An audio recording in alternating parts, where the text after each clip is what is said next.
Good morning, everybody. Welcome to a very well thought out, very organized, not being done on the fly at all. Not at all. All about storage stream. I am one of your hosts. I am Josh Welgus. You also know me as Gilly, and I'm joined by my boss and my brother-in-law and my worst enemy. Yeah. Who are you? I'm also a Josh. That's enough. Great. That's enough. I am enough. Thanks, Ken. All right. This is Josh Carlson. Hi. Lead designer, owner, CEO, etc. of Chip Theory Games. It's been a while since you've been on one of our live streams. What have you been up to for the last couple of years? Well, things. This, a little bit. Yeah. Yeah. That's it. That's it. And that's it. That's all we've been working on. This stream is all about storage. So hopefully you all had a chance. I'm assuming you probably did if you're here watching this stream, since this update is where we announced it. But hopefully you've all had a chance to read our update from last night, which is kind of all about storage, the Guild Vault, the new basic organizer pack that we are going to talk about. We're going to talk about both of those things in the stream today.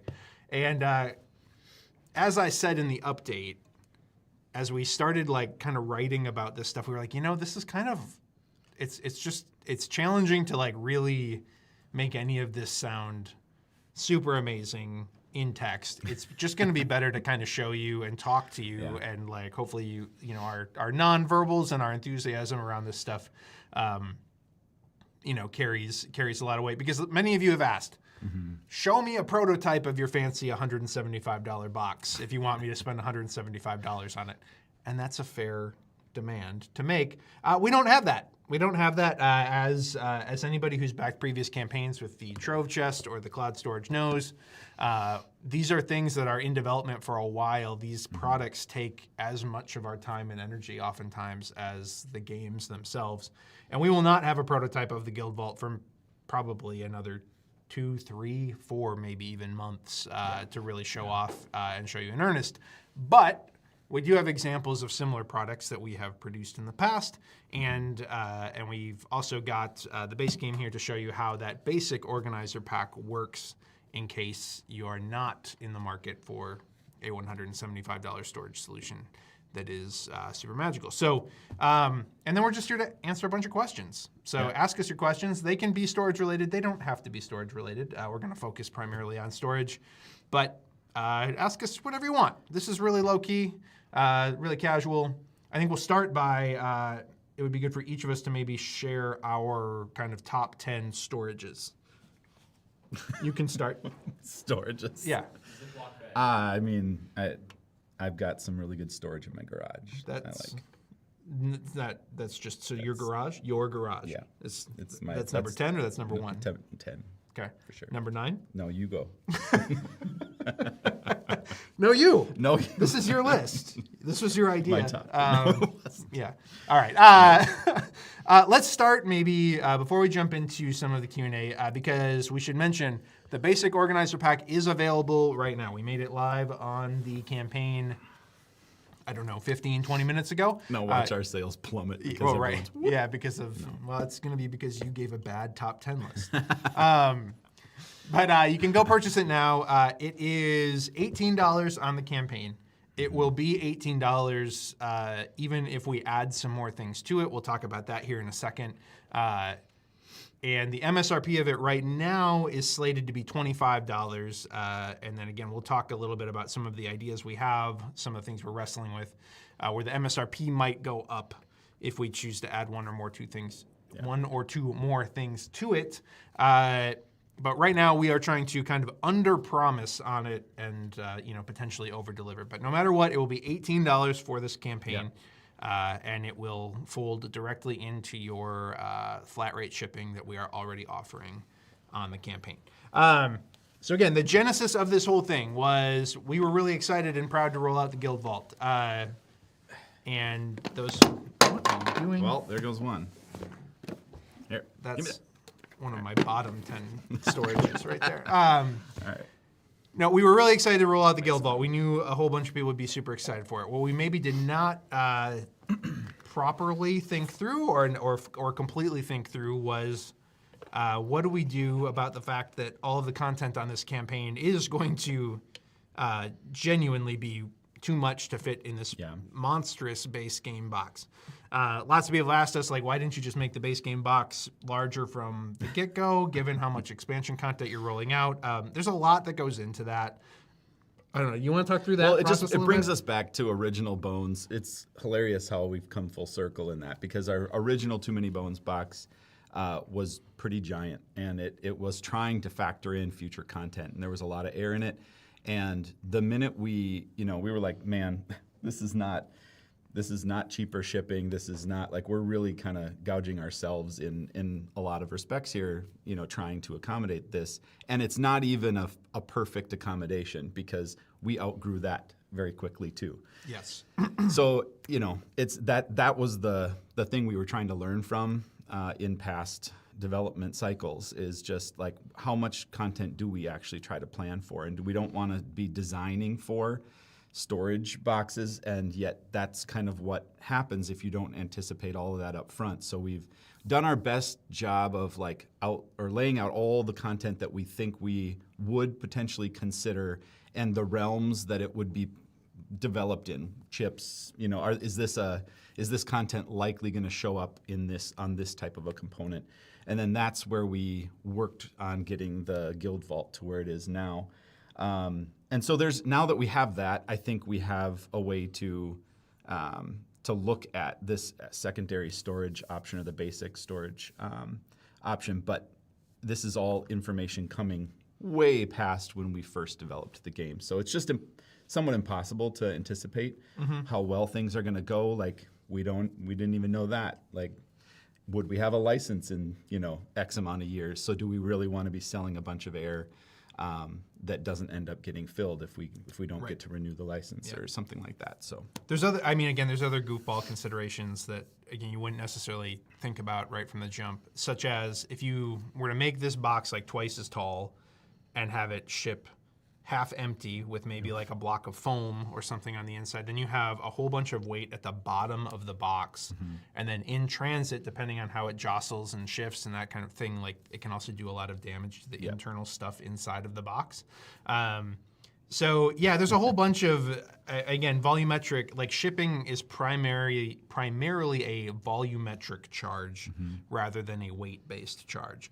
Both things come into play in some capacity, but it is ultimately down to volume. And both with ocean freight, where things are really, really expensive to ship in containers at various times, and then also just in shipping this game to you in the mail, that also has to play a role in our decision making. One of the reasons that the Too Many Bones box was downsized compared to the massive kind of first, second, third printings of the game and the box that you see now today was because during COVID, ocean freight containers went from costing us on average like $5,000 to $6,000 per container to get across the ocean to as much as at their peak during COVID, $30,000 per container. I don't know that we ever paid $30,000 for a single container, but that was a possibility. And so like as we were evaluating like company finances and all those types of things, we were like, we've got to find a way to get more product over here on less containers.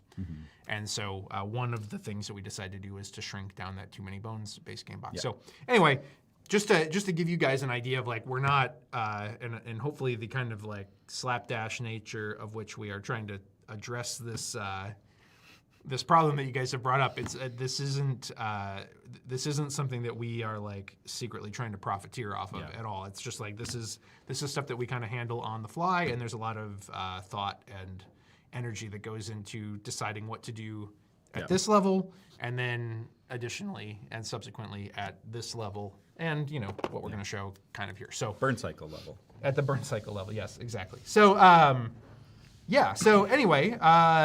Before we dive into talking about the Guild Vault and that kind of thing, we wanted to just further elucidate what is in the basic organizer pack that, again, is available now on the campaign for $18 if you want to purchase it. So I can take them through. Yeah, I'll let you talk about that. So initially we had kind of two options to present. The first is kind of what we want to lead with and say this is what the product exists now. This is what we're promising. This is what we're promising. And it was supposed to be just a solution to give you an answer to current and like campaign content. Partly because, again, there's a bunch of unknowns. There's a bunch of, like we're excited about the license and continuing to develop it, but there's just a lot of questions in that regard. But we do have a little bit of knowledge in that in like what we've tried to anticipate for the Guild Vault. So between those two things, what we have right now is this, if you need a reference, if you are familiar with Burn Cycle, it's our brass mag miniature dimensions. But this would be coming up to about, the sides would come up to about 4 inches, so a bit higher than this because this isn't all of the gazetteers accounted for just in this, but this is the format. So it's basically just enough to fit the gazetteers with the staggering of the spiral bindings to keep them protected. Again, very nitty-gritty. Like this is not a solution we would say, oh, this is the perfect solution. In fact, this is one of the things that we tried to think very methodically through in terms of our answer with the Guild Vault. But for storage and like to get everything into these two boxes, this is what we think needs to happen. So 4 inches tall on the sides, maybe 4.5. And it will hold all your gazetteers, your rules, your tutorial, and if you have the adventures inventories, those would also be accommodated in that separate box. And by pulling that all out, then you can put these 3 pieces, work them into your base game box. And we'll show you kind of how we're thinking that would be done. So can we switch to top down for a sec here? Yep. Cool. So no difference there. We have our neoprene on top. We have our maps and our reference sheets there. And then this is the general layout that we're thinking would work. So this is the new a new box that's going to contain some of your skill lines and whatnot. And we're not trying to dictate which one you put which things in at this point, but we just want to make sure it accommodates all of it. And then we have one more of these card boxes, you saw that, and then one more chip tray. And again, you actually need this chip tray in this solution. In the Guild Vault, you don't, because a lot of those chips are getting put into the individual region storage cases. So then just to show you, from here, it basically turns into what you're already used to. We have one, a tuck box possibly that could fit in here that's not being provided right now. It's just thoughts for future content, like what could go there. But then or the Adventurers cache. Yeah, or the Adventurers cache. So everything from here on down is pretty similar to the way we already have things laid out in the box. Just so you can see there. These would be coming with the region expansions, so you'd get a dice tray with those, so that's why those are in there. It's more dice trays than you currently have now because some of those are coming in the region expansions. Yep, that's been a question that's been common in the comments is what about dice trays, what about dice trays, what about dice trays? Yep. We are going to be including dice trays in the region expansions. And then whenever, I think we're already actually about due for a Valenwood reprint, that will be, I think we'll probably make that just part of, when you buy regions moving forward, they will have a dice tray inside of them. Yep. So we like that it's fitting pretty level, and so you don't have a lot of weirdness there. And so yeah, this is the box lift you're gonna see is about, I would say, we're not gonna show from the side of the camera, but I would say it's about a 1/2 inch of box lift, and we think that it's appropriate amount. Yeah, That they can kind of see it in the front. okay, cool.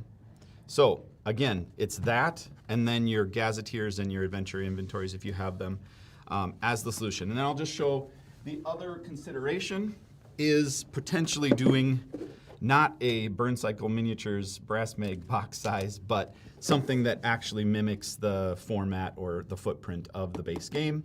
Both of these boxes, the intent would be they could fit into one calyx. So That's the intent. That's not the promise. That's again, the intent. That's the intent, is that we can watch the height enough that and right now we're fine. So like this, but if it goes 4 inches, I'll just say we're close. Yeah. We're very close. So we're watching that.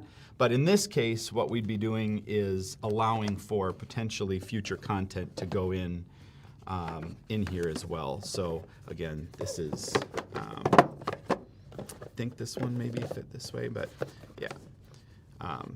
Now, again, these aren't meant to be stored in this box. This would be stored, in your base game box. But future content could then, you have your booklets laying in there. You have these staggered on top, back and forth. So, again, yeah. So we're evaluating whether or not that's possible, and especially whether or not that's possible at the $25 mark. And I know it might seem weird to be like, it's a box, you guys. How can $25 not be enough? But it's because of the amount of shipping that we subsidize as a company, and then also the amount of container storage and then warehouse storage that's going to require. And again, just to further illuminate that these are not trivial issues, like Spiral Galaxy right now, we're dealing with this on the Cloudspire campaign. Spiral Galaxy, shout out to them. They're easily like one of the best partners we've ever worked with in any corner of the company. They're phenomenal. They are out of warehouse space right now in the UK. And so we're trying to deliver Cloudspire, and they're telling us, like, that's great, but right now you can only ship us containers that are cross-dock. And what cross-dock means is it comes off the container, it gets a label slapped on it, and it gets put on a pallet to be picked up and shipped immediately, which we can do with pre-packed items. So if we introduce a new product that is, 75% air, and is very, very large on pallets and that kind of thing, that needs to be taken into consideration. Like storage spaces at a premium at several of our warehouses, our own warehouse here at CTG included. We are, when we do big print runs of games that are this large, and we print giant boxes like this and that kind of thing, that takes up space really fast. So, and then, again, just shipping it in the mail, the larger it is, the more it costs to ship. And we do have flat rate shipping for most things now.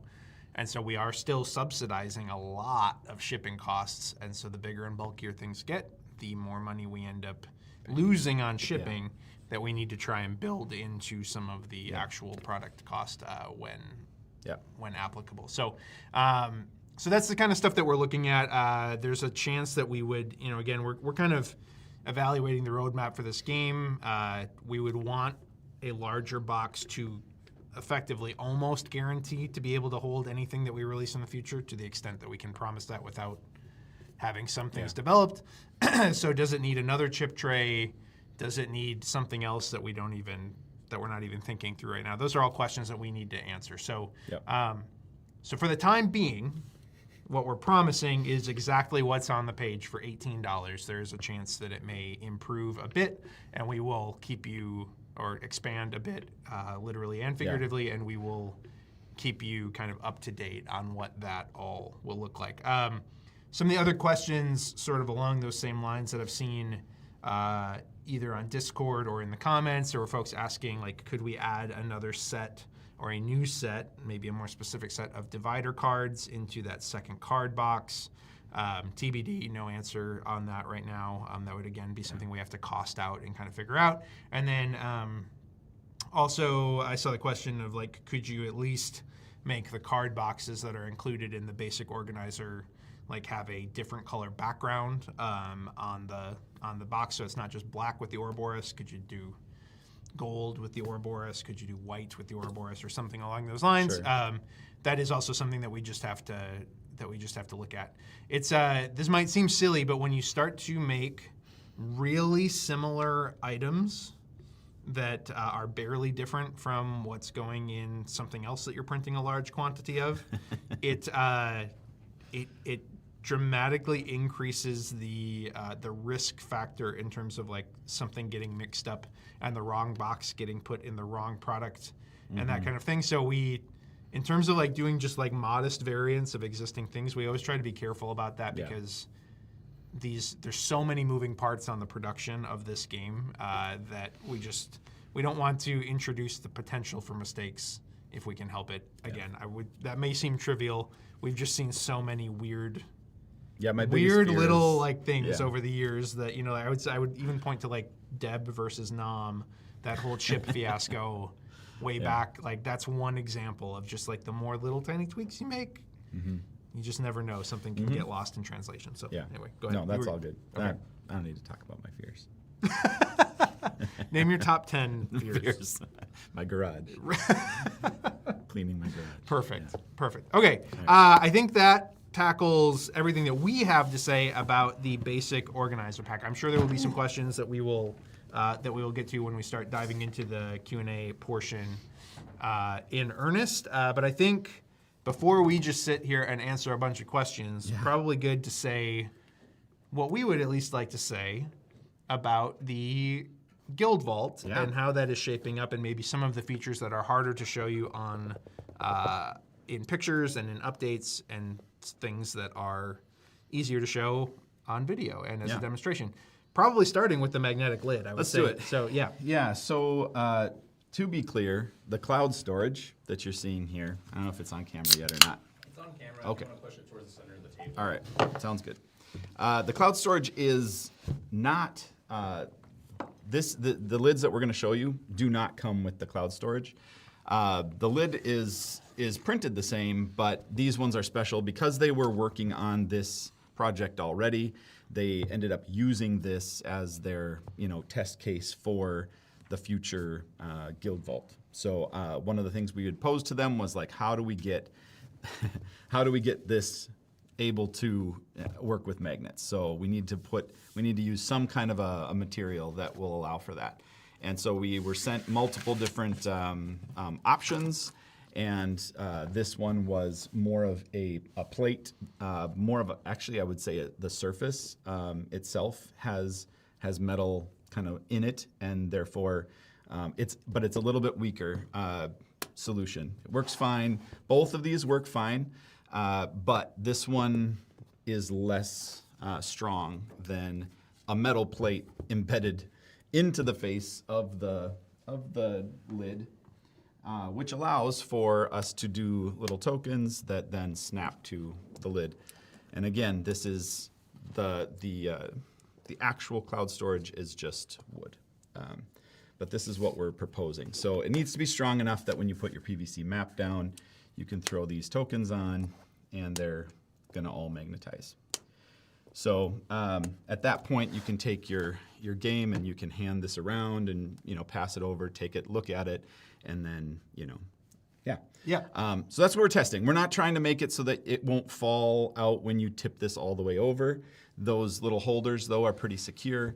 These ones are just hex ones, but like the intent of that is a metal token holder that that somewhat holds this pretty taut. But again, you need to be able to flip them. So that's kind of what we're trying to account for there.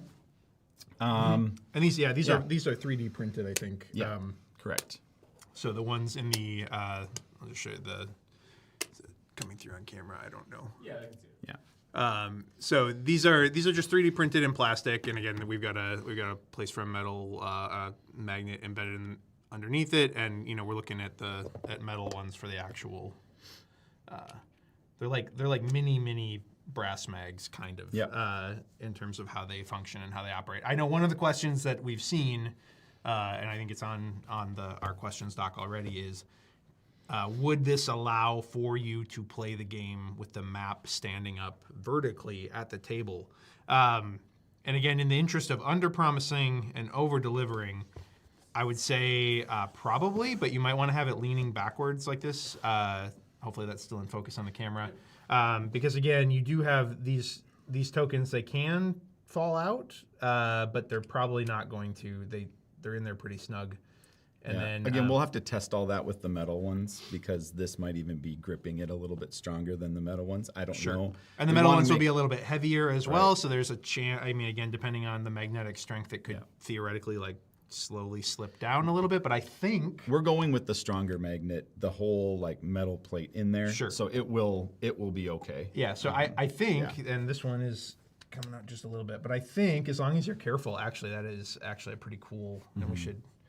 Yeah, again, this the is map's upside down, so we're doing the worst possible job of selling this to you. But yeah, with the map right side up, and again, I should mention the door for the guild vault is probably going to be on the higher side. Well, it'll be that one. Yeah, it'll be as high as you can see the height difference here. So if you're wondering that it doesn't even fit the whole map, it fits it. It will fit the entire map on the larger version.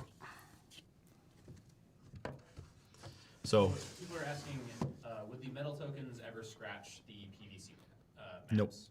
Nope. We've been testing with that a lot.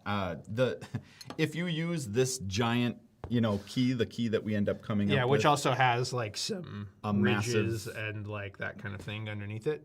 But I would say that one gets used on the drawers a fair amount, and we haven't seen a lot of replacement requests or damage on that. So that's a good indicator because this is going to be even more durable than the cardboard. Right, exactly. drawers. If you happened to receive one that had a giant jagged metal spike in the bottom of it, that could potentially scratch things up. But Yes. thus far, we don't plan to sell those. Yeah, right. Yeah, probably. So, do I say anything about? Yeah. We've been considering. So, with the Give us your money. Give us your money, and you'll get cool things. Okay, that's what we're about to talk about. Well, so there's a potential stretch goal coming up. Initial pricing on that stretch goal. These are the ones that I just smile when it's the stretch goals, they're smoke and mirrors, I'm like, oh, really? This one's not. This is not. This one's not, and it's really expensive. Yeah. But we held it. Posting it for people to even get excited about till I could get some better idea of how much can we get this down in price. It is, we'll just say it's about, the width is a little bit wider than a brass mag gasket. And gasket is the largest of the gear lock brass mags. And it's weighty. And this one has a weaker magnet that we were testing with. So just so you know, this one, the brass mags will hold and will, be fine when tilted up as well. But we're considering something that is about this size to add to the guild vault to make one region at least a lot more interesting visually. Yeah. And so that we'll leave it at that. Yeah. So it'll come soon. We've now secured a little better price, and we're feeling good that we can offer it. So Yeah. leave it at that. So keep those funds rolling in. Keep those funds rolling in so that we can. What? I said about that wide is what we're talking. Oh, okay. As wide as the hummingbird. Yeah. Gotcha. All right. Like with, I mean, it doesn't have wings though, does it? Oh, no. No, that would be crazy Yeah. for a, yeah. I mean, what has wings in Elder Elder Scrolls, Scrolls? nothing. Basically nothing. Yeah. So yeah, there's. I should also mention. Speaking of stretch goals, we also published, I believe, a stretch goal this morning that isn't too far away, improving the Blacksmith 2-pack. So one of the things that we were hoping to be able to offer, if we sold enough of them, was metal lockpicking dice, and so that stretch goal I think is almost certain to fall sometime in the next week.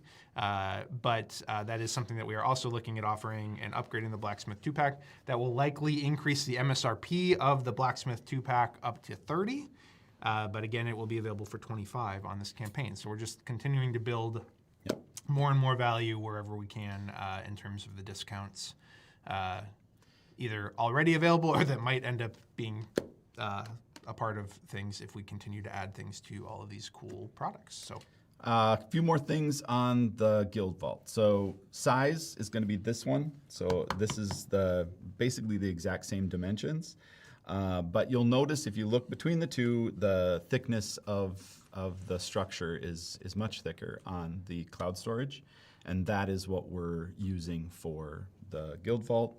And they're just very strong. We will have the black-faced front to the wood. This one was a prototype, so early on.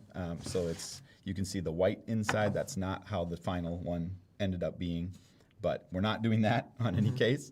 But the format of the drawers, the layout of the drawers is actually similar to the cloud storage in that you have that long one across the top. Again, we sometimes misassume that people understand these products already, but some were like, a magnetic key, what if I lose it? Can I unlock my trove? If you've never, we should just start also so- by saying that if you've never backed one of our other games before and you've only seen this type of thing through the Elder Scrolls project, the magnetic key to these drawers is it's not just like a parlor trick or like a gimmick. It is a real solution to a very real problem we needed to solve with these boxes. And that problem is that if you pull them from the top with your fingers, because originally we just had a little like half circle like pull hole basically for those drawers, and That's official term. it's the official term, pull hole. It's uncomfortable. I'm certain I have friends watching that are going to be talking to me about that later. Anyway, okay. But essentially, that puts way too much pressure and stress on the front part of the drawer, and especially when it's loaded with like heavy chips or a ton of neoprene and that kind of thing. And what we found in early testing was that was eventually just like wearing out in a hurry. So we had to try and figure out a way to make sure that like the pull was happening more at a lower center of gravity effectively, to put less stress on the drawer. And so we tried a few different things. We tried like a ribbon inserted in the bottom of each of those drawers, but that also, like if it happens to pull out or breaks or something, like that presents a bunch of problems too from a replacement standpoint. And so what we ended up doing is putting a metal plate in the front of each of these drawers, and that allows a strong magnet to grab the drawer, and you can pull, and it doesn't put any stress. I'm sure it puts a little bit of stress. I'm no physics major or engineer, but it allows for those drawers to be open without damaging that front flap of the drawer, and it is kind of a fun parlor trick. Like it's just an interesting, like, unique and kind of fun way to open the chest up. So the other thing that I think is somewhat discounted, or just people aren't necessarily aware of all the reasoning, but the rivet holes are truly there to release the pressure that is created. Like when you're normal, if you don't have those, it creates a suction when you're pulling the drawer pull that out. drawer all the way out. They might not be able to see that. Okay, yeah, these little there's guys. rivets. So both there and the middle divider as well. But both for putting the drawer in and taking it out, it lets it slide nice because it's not pushing that air doesn't have anywhere to go otherwise in the back. But also the suction on the front, this just slides nice, so it's not putting undue pressure on and stress on that front plate. So. And we get asked again, like, what happens if I lose my magnetic key? Like, number one, it's a pretty big, bulky, beefy item, and it's kind of like a cool display piece. Worst case. Yeah, worst case, you can turn it around and pull via the rivets, and that is also okay. It's uglier. But also, like, we have replacement magnets. So, like, if you do ever happen to lose one, if you are not a jerk to our customer service, we can, generally speaking, help you out in that regard. Oh, you're in trouble now, man. I know. But again, they are 10,000 requests for magnets. They are like just really cool, and I think you're probably just mentally you're gonna know where that is because it's kind of a cool showpiece too at the same time. So yeah. So that kind of covers the drawers. Again, the format is a little bit closer to this, not exactly this, but closer to it in terms of the thickness, in terms and of the structure. Yep, thickness and the drawer layout itself. Again, there's a lot of thought going into like the support system for the drawers. We're obviously loading in the heavy drawers on the bottom, so chips always wind up on the bottom because of that. We don't want to undo pressure or stress on these support pieces. But we're also trying to make sure that we're not spanning too wide of areas without a support in there, especially for certain drawers. So yeah, that's worked, I think.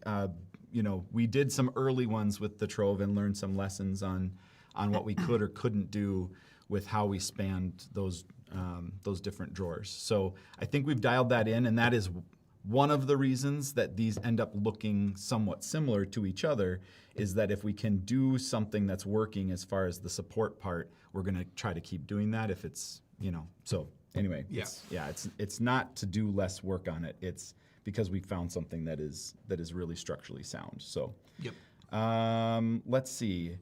The other thing just to call out is so in the Too Many Bones Trove, we had these little guys, which are the Tyrant trays. And they were meant to hold chips for that Tyrant, dice for that Tyrant, and some cards for the Tyrant. The idea here is that we really wanted to get regions pulled apart within the Guild Vault as well for Elder Scrolls, just because it's so much easier to lift one tray that is all of Elsewhere and work with that and work it into your card tray in setup. And so that was the challenge. We ended up with something not quite 2 times as thick as our Trove solution for Tyrants, but it is meant to hold significant amounts of cards and a fair amount of chips. I think the chips are pretty similar to the depth of that. I think it's roughly 10. 1, 2, 3, 4, 5, 10. Yeah, 10. We won't need the dice voids on these, but I'm not sure we're going to try to eliminate them just because of future proofing. Like it might be nice to be able to potentially have some region dice that we introduce into things. So that's what we're factoring in there, but a significant amount more cards than these. So it fits about 2 across on this tray here. It would end up fitting 2 of these. So that's the plan. 8 deep, and then for future regions or other potential regions, we'll get into that later. Then you have future content, right? Future content. Potential you'd have a front area to load in those extras as they potentially come out in the future. So, I think that's it. The only other thing I wanted to talk through with people was if they had any questions on the Gazetteer storage of the Guild Vault.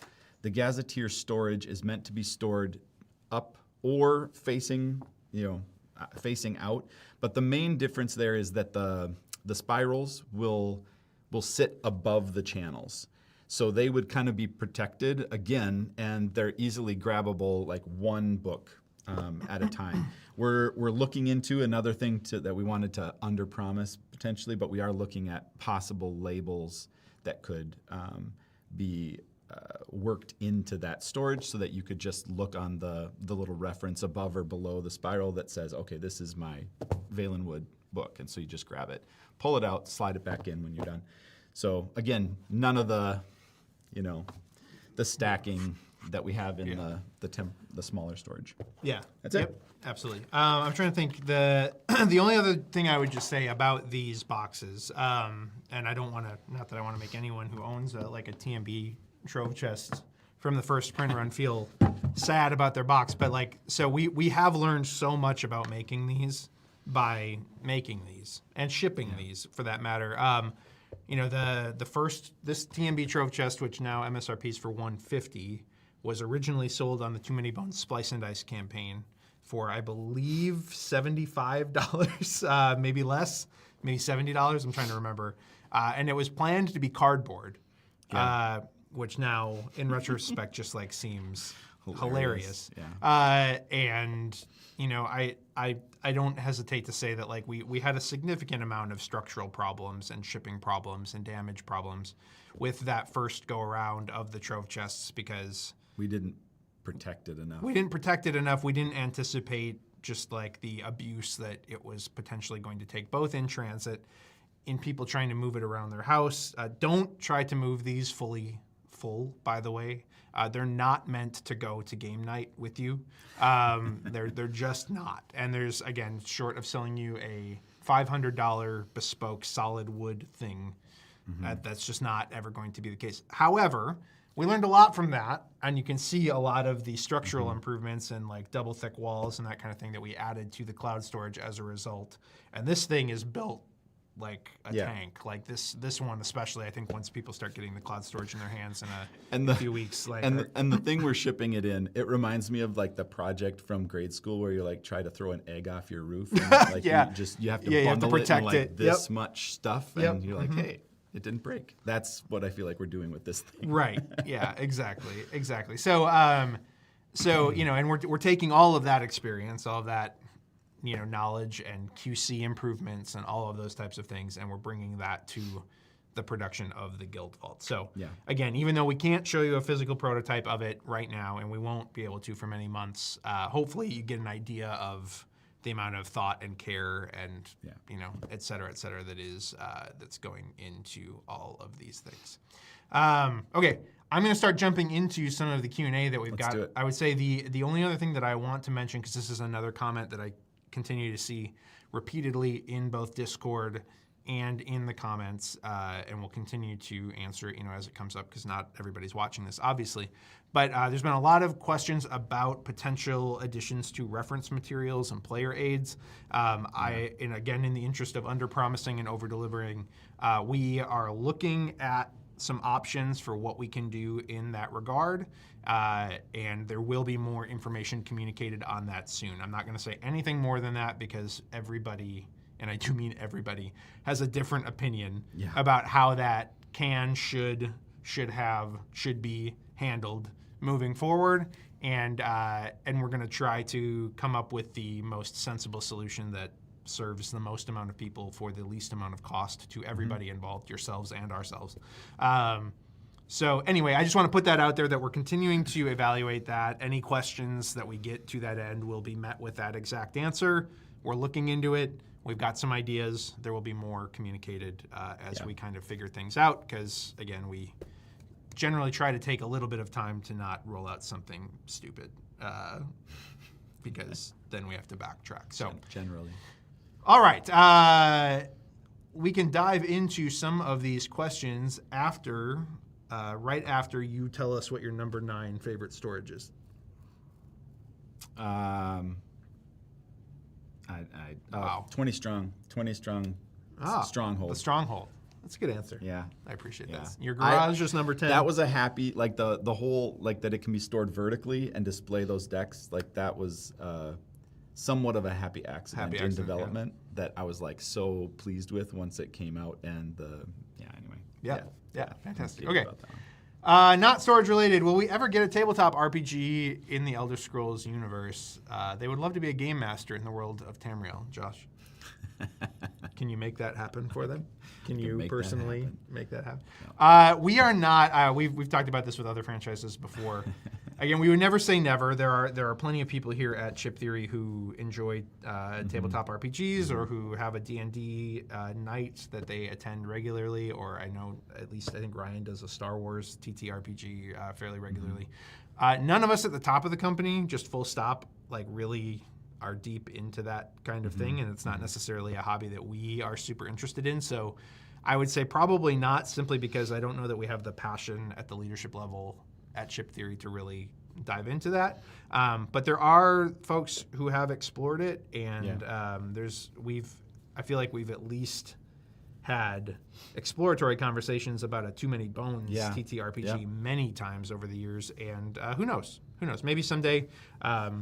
But I would not hold your breath would be my answer to that, especially on the Elder Scrolls level, simply because that, again, requires a license, and that is a whole other song and dance. Again, things like 20 Strong Elder Scrolls, I think you would see long before we do a TTRPG in that world.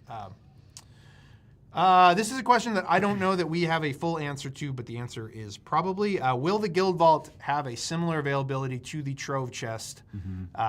If you're not familiar, the way that we have handled Trove Chest availability outside of campaigns for the last several years is we take pre-orders for it during the holiday season, so between Black Friday and January 1st, essentially, we take pre-orders, and then we produce them to order and ship them usually in the back half of the second quarter of the following year.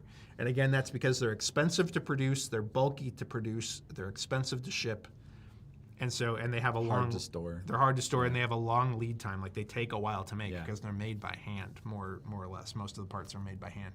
I can't promise that is how we will handle Guild Vault availability, but I can say it is likely how we will handle Guild Vault availability moving forward. I think so. I would be surprised if we handle it a different way. It's just, again, the bespoke and custom order nature of them means I just want to be careful about like fully promising that.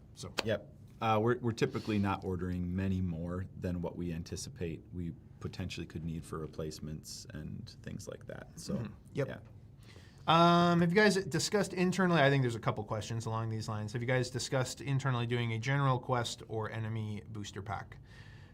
We have discussed that. I don't think it's something you're going to see on this campaign, just because those are a lot of additional development, and there's a lot coming already with all of this stuff that's going to be plenty of work to get here in time for next fall, as we are anticipating. But certainly that is something that we know lots of people are requesting, and something that we will look at and have looked at internally, but we'll continue to look at that in the future. We're aware that that's something that not even just general enemies and general encounters. Plenty of people are also asking for like additional region-specific enemies and padding that out a little bit more. We'll continue to look at that, but again, I wouldn't expect it during this campaign. Anything you have to add to? Yeah, the only thing I'll add is just region-specific are even more tricky because of how we pack them. Like, it's always that constant challenge of like, well, are we giving people that don't have all the regions all the chips, and do they really want those? So that content becomes a little bit harder to sell in that way. But we've handled it before, and we'll keep looking at it. Certainly, general enemies, we've seen that request a lot, and are absolutely looking at that hard. So for future content. Yeah, anything that we would consider, because we talk about this a lot with Too Many Bones, anything that I would consider like almost like post-game content, meaning content for people that have really explored almost everything else the game has to offer, is the content that tends to sell, it is the content that sells the worst by a wide margin. So like expansions such as Too Many Bones Splice and Dice would be one example of that. Rage of Tyranny would be another example of that. And if I'm honest, I think those are two of the most compelling expansions in the Too Many Bones universe. That's in terms of like the way that they dramatically change up how you play the game. I think they're really interesting and really compelling. they sell the worst though, because it is kind of like expert mode, or it's for like you have to explore so many other things before what those expansions are doing is potentially super interesting to you as a player. So so this would be, additional content for existing regions and that kind of thing. Not necessarily general stuff. General stuff is much more generally useful, obviously, but region-specific stuff, I don't even know if we've gotten a question about that. I just see that question a lot. Yeah. Anyway, okay. There will be more. Is this going to be the last expansion, or will there be more? I mean, there's always the chance of something changing with the license, but I think we feel pretty secure with the re-signing that we did, and that gives us a lot of time in this world.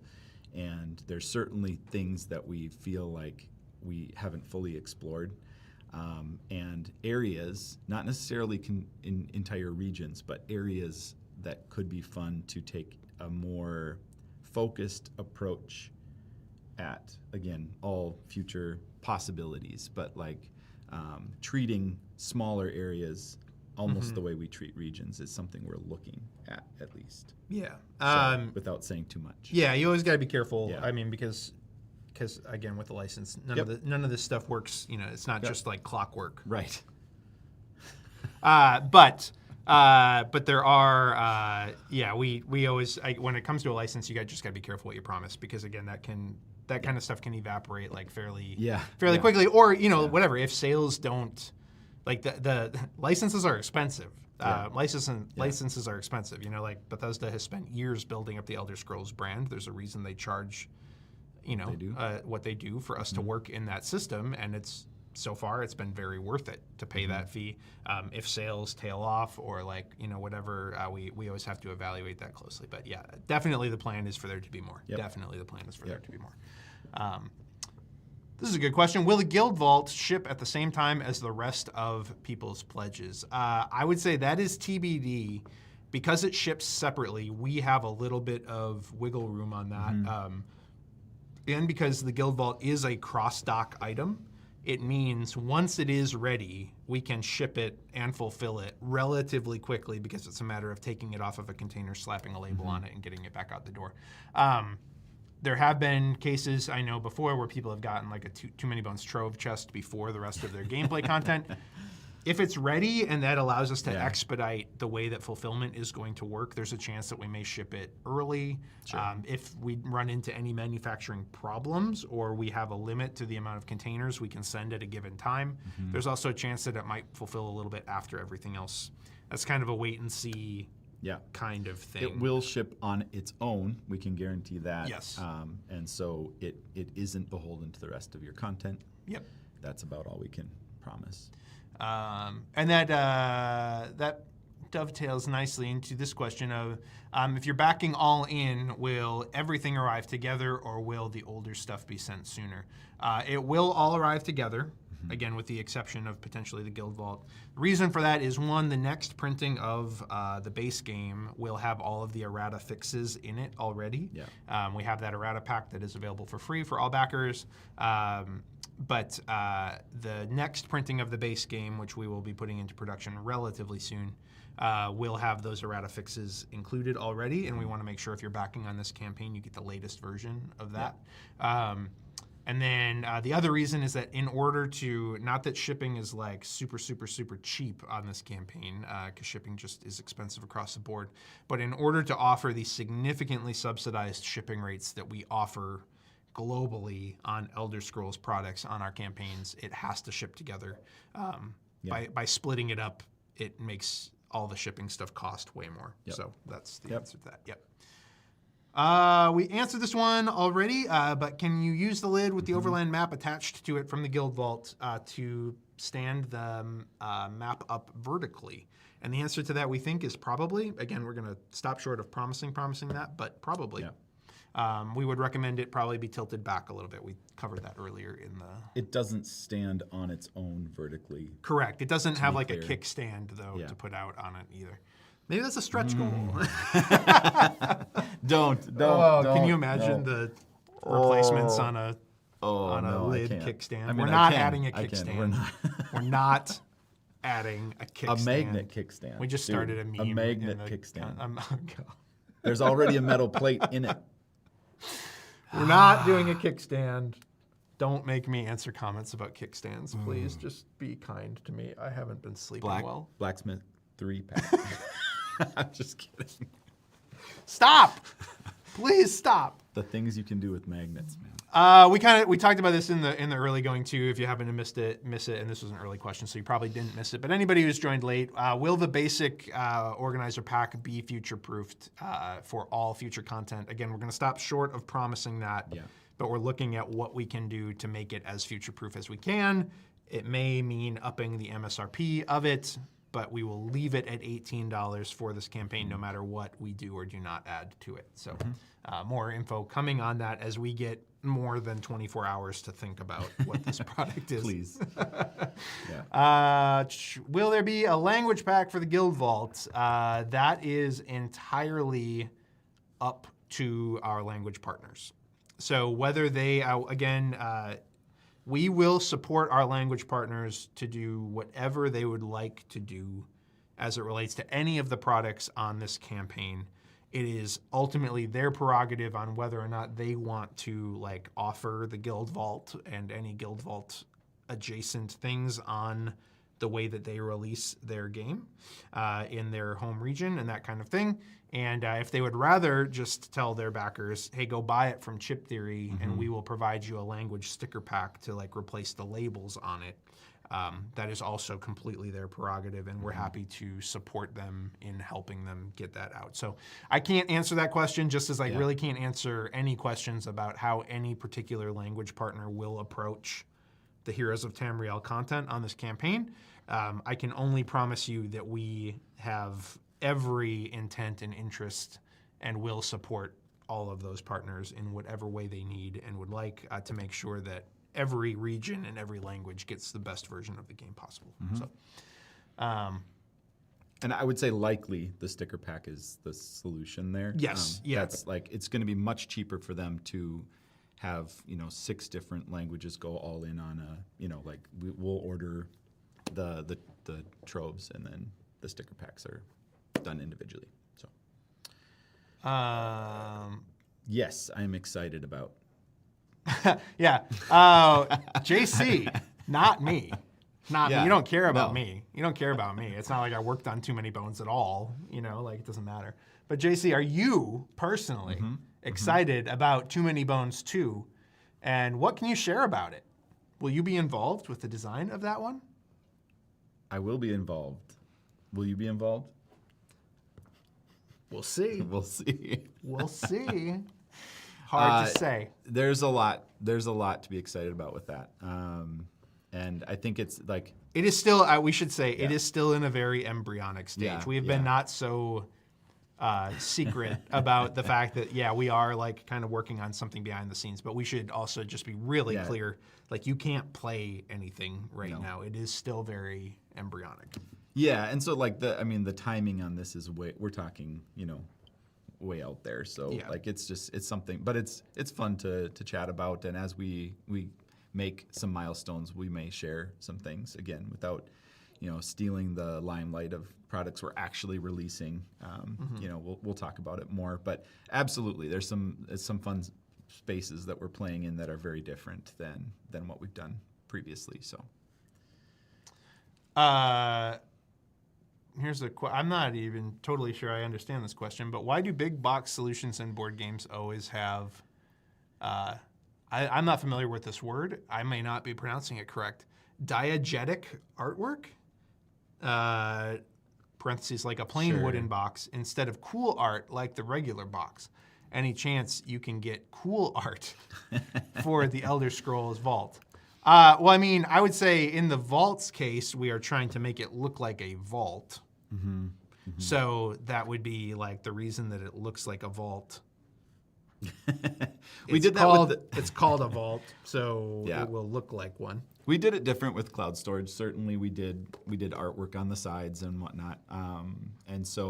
But I think also we're doing artwork for the fronts of the drawers, and If it's all art all over, it sometimes takes a little bit away from that. The other thing is artwork in that size and detail can get really expensive quick, and you're literally sticking this oftentimes into a calyx. So all those sides are not visible except the drawers. So we focus on the drawers because that's one of the things that everyone's going to benefit from. Right. And then it's just as we're inspired, but certainly this one was supposed to be kind of an in-world vault.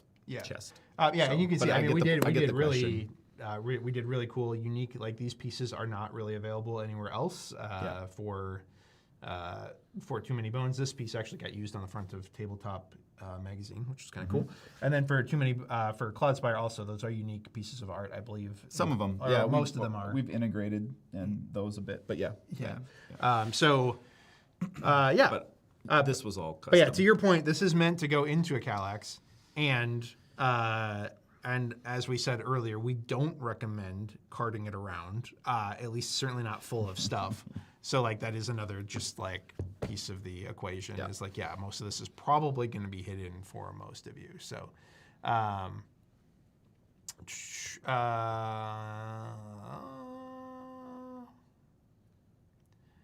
I don't know the answer there. Basically, it's a question about like I'm not buying anything else, but I did follow the campaign because I would like the luxury wear for free.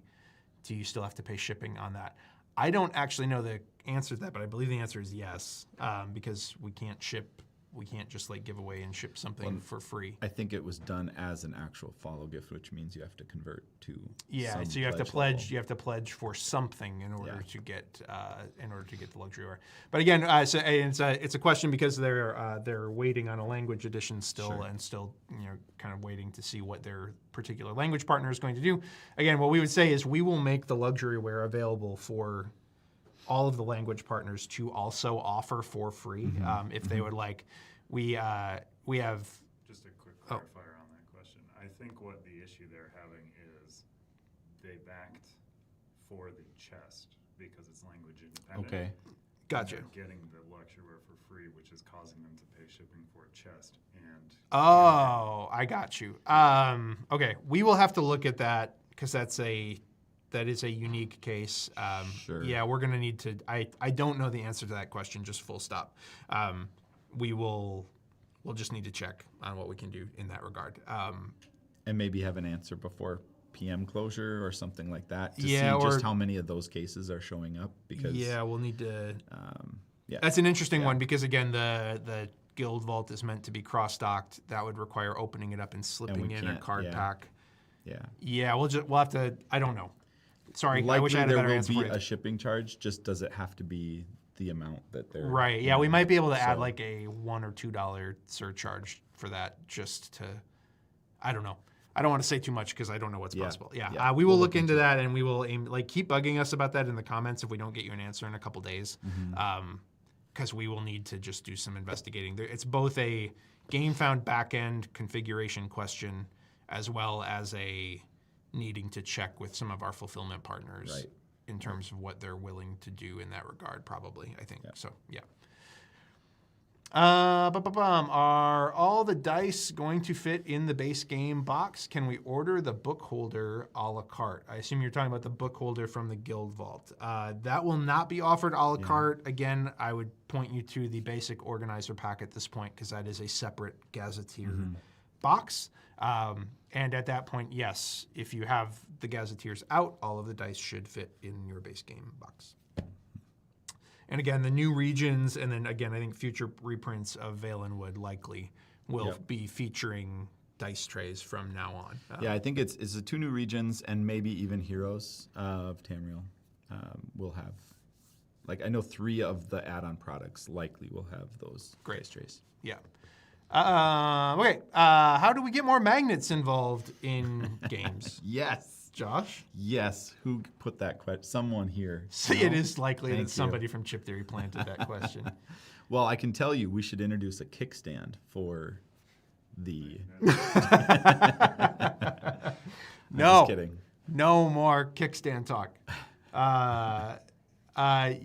We do love our magnets. And it is kickstand. one of one of the more whiz-bang, like, wow, things that we have been able to do has been brass mags, because, again, so many people are not aware that there's a literal metal slug inside of all of those chips. So it's always magical when you reveal that they are. It was funny. able Like to be magnetized. one of the, I think the section that talks about the magnetic tokens going on the magnetic tray. Like I was like, yeah, we've really pushed the magnet side of things on this one. Yeah. So I'd say we're innovators in the magnet space.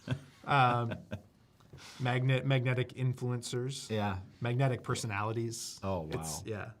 Right? Nailed it. Name your top 10 magnets. Don't name any, please.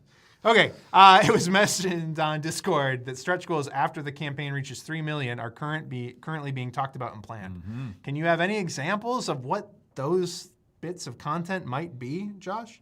I'm not sure if you're at liberty to say or not. Well, there's a gasket-sized Oh, yeah. thing A gasket-sized thing. coming. No, there's some really cool content. Obviously, some of the ones that you're seeing, but also are, planned throughout our. It gets really exciting when there's potentially a new class that we're unrolling, because that just blows up the strategies a bit more in terms of what you can consider. So like classes are really exciting, and there's still more planned there. There's a few things. Well, we always try to gauge the how far out to show what we have coming and what we have planned. You want people to get excited, but we don't want it to be out there so far and so long that it's just like we're never getting there. So we definitely have a few more rounds, salvos of things. So yeah, yeah. There's another question that I'm not even going to read out loud because it sort of gives something away that we were kind of implying. But yeah, there are more things. There are more things to come, and we're again I've talked about this in updates, but 40% of our original campaign was language additions, and so we were expecting to see roughly like 40% less funding on this campaign than we had on the original campaign.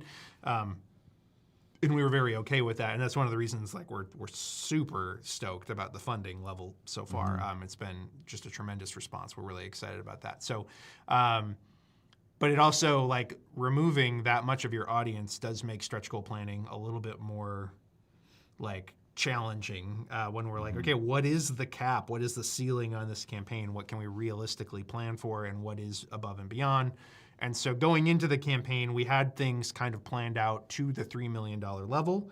And that's why I was kind of mentioning in Discord the other, probably last night, I can't remember, but, or in the comments. But yeah, after $3 million, that's the point where we're okay, this is now exceeding expectations. Yeah. So now what can we do? What can we afford with this level of funding? What's possible? What's not possible? Et cetera, et cetera, et cetera. So yeah, I mean, and this, we don't have to address the question specifically, other than just that when we're planning out a lot of these things, even right before campaign release, the Guild Vault itself was we were a couple days away from launch, and we're still waiting for pretty consequential quotes to come back on all the things.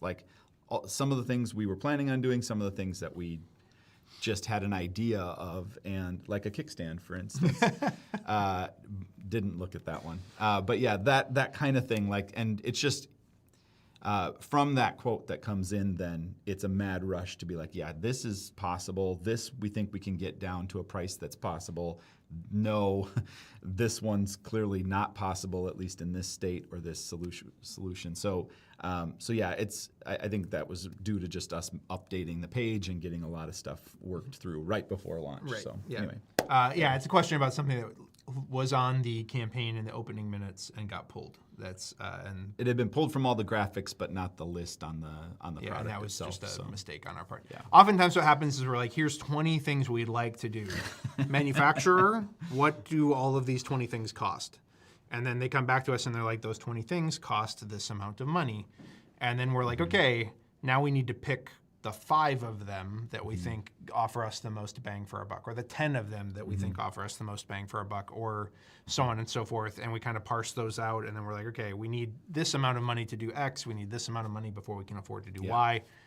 That's often how a lot of this stuff works, because it starts with well, what would it cost to make a solid wood trove chest?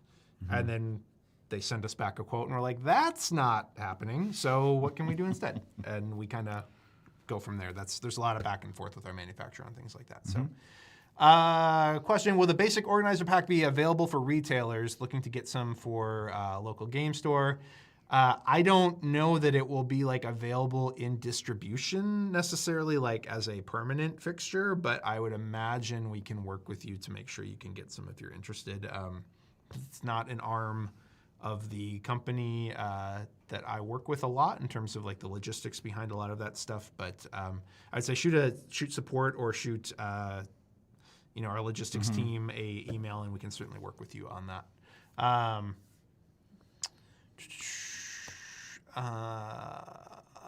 Will the basic organizer pack fit on top of the base game and still fit in a Calyx? We talked about that a little bit earlier. That is the plan. That is the plan. It is not necessarily a promise because, again, until we intended a Hoplomachus Victorum to be Calyx friendly, and then by the time we added appropriate padding and support for the stadium seating that we added in the game, we discovered that we had gone like 2 millimeters over being able to fit it in a Calyx, and we had said this will be Calyx friendly, and then we were just like, it just can't be to protect it properly. So I would say the plan is for it all to fit in a Calyx. I would expect that it will. I just am not going to formally promise that in case we need to add 2 millimeters. And the funny thing is, in our quest to potentially make it future compatible with content from another campaign, it might put enough future gazetteers, add that much layers to it that it won't fit. So then we have a tough decision to make on how important is it that it fits on top of your box in a Calyx, or anyway, that's the challenge. Do you want to talk a little bit about the new character trays that are going in the guild ball? Because we have a couple questions of just like, why would you why replace those? What's better about these ones? Well, I've gotten that gold is such a good color. There's been much discussion around the upgraded golden color of the character trays on here.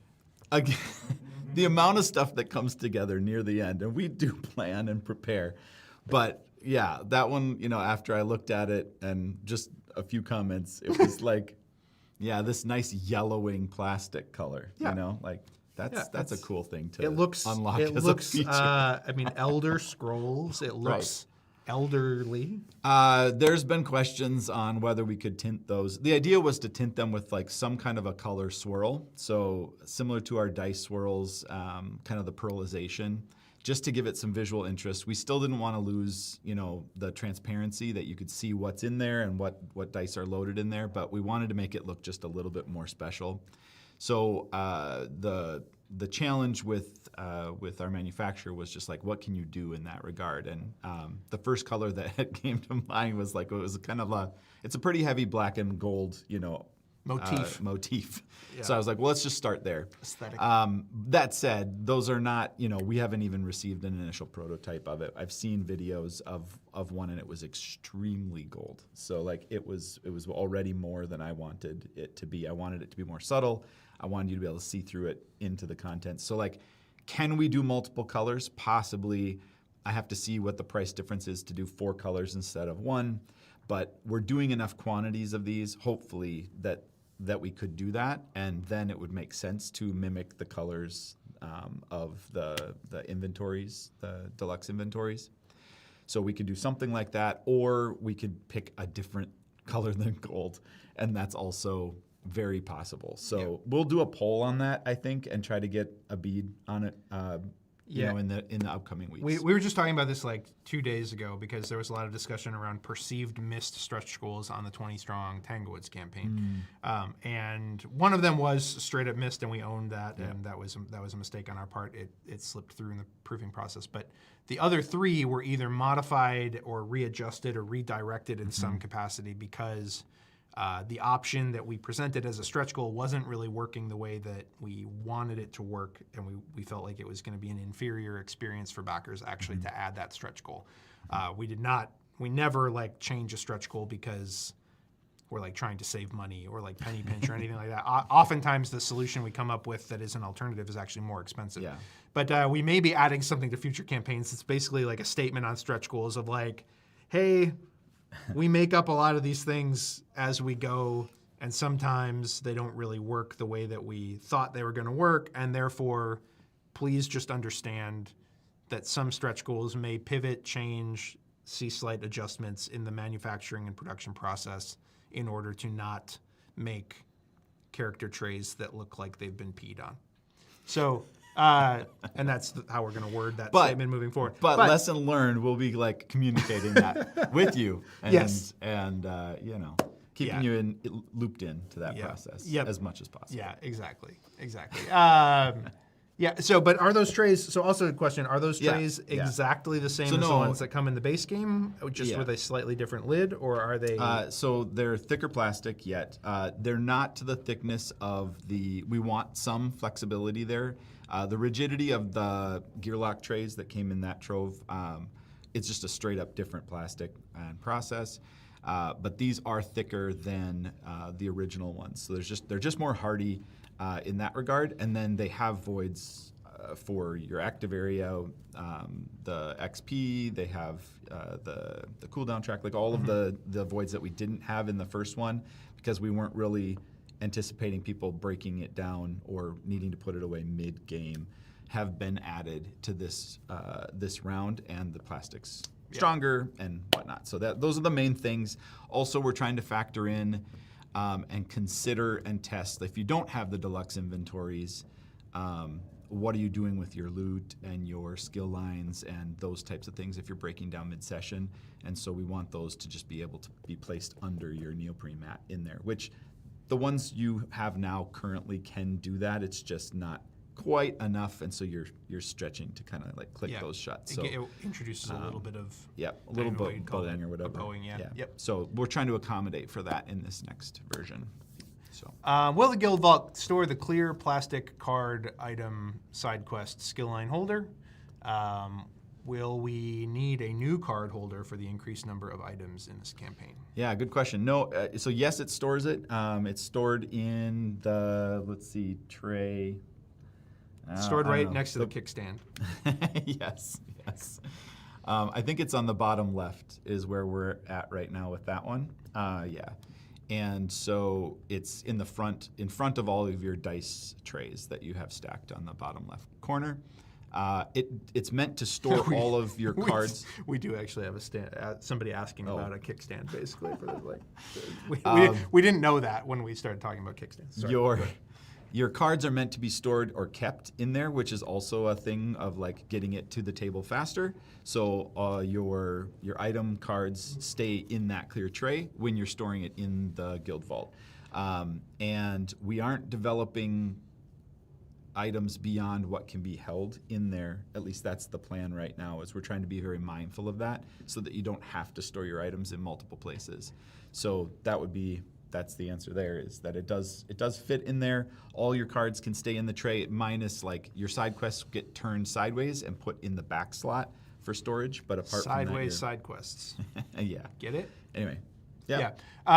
Without giving away too much, potential future content, there might be a need for an additional card holder at some point in the future. But it wouldn't be a replacement for the existing one. I don't believe it would be just an addition that would help with a certain type of card that might get added in the future. So, but I'm not promising that. I'm just saying that that's one of the things that we're kind of thinking through in terms of how big do we need to make the basic organizer. We have to think through all of those potentialities just in case we go a direction that is currently being debated. But yeah, again, none of that future content is being worked on actively. Like at this moment, we are fully and completely on the Heroes of Tamriel stuff right now, which is just another reason that it makes it harder to answer some of those future content questions. But will there be a dice tray with the Fur and Fang expansion as well? I don't know. We haven't decided yet. We want to see what unlocks in all of these before we kind of fully commit to that. We just know that the regions will need one. Yeah. And then we want a third one in the mix somewhere. And we're not worried if we have to go add one to another. Like we've got a sliding scale there of like possible things that the add-on might need depending on the content that is unlocked. If you ask any, what will end up likely happening is similar to Too Many Bones, is we will probably, there will be enough products that offer a dice tray in them that you will have too many, and you'll be annoyed with how many you have at some point. And that's kind of what happened with Too Many Bones backers. By the time you buy every gear lock, you've got twice the amount of dice trays that you need. And but we will be adding them to enough products that I can pretty much guarantee you'd have to go out of your way to buy a configuration that didn't get you one that you needed. So will we see this? I assume this is kind of talking about just like our web sales and potentially maybe Black Friday sales. Just asking, will we see a burn cycle bundle similar to what you got with the complete Hoplo bundle that we were?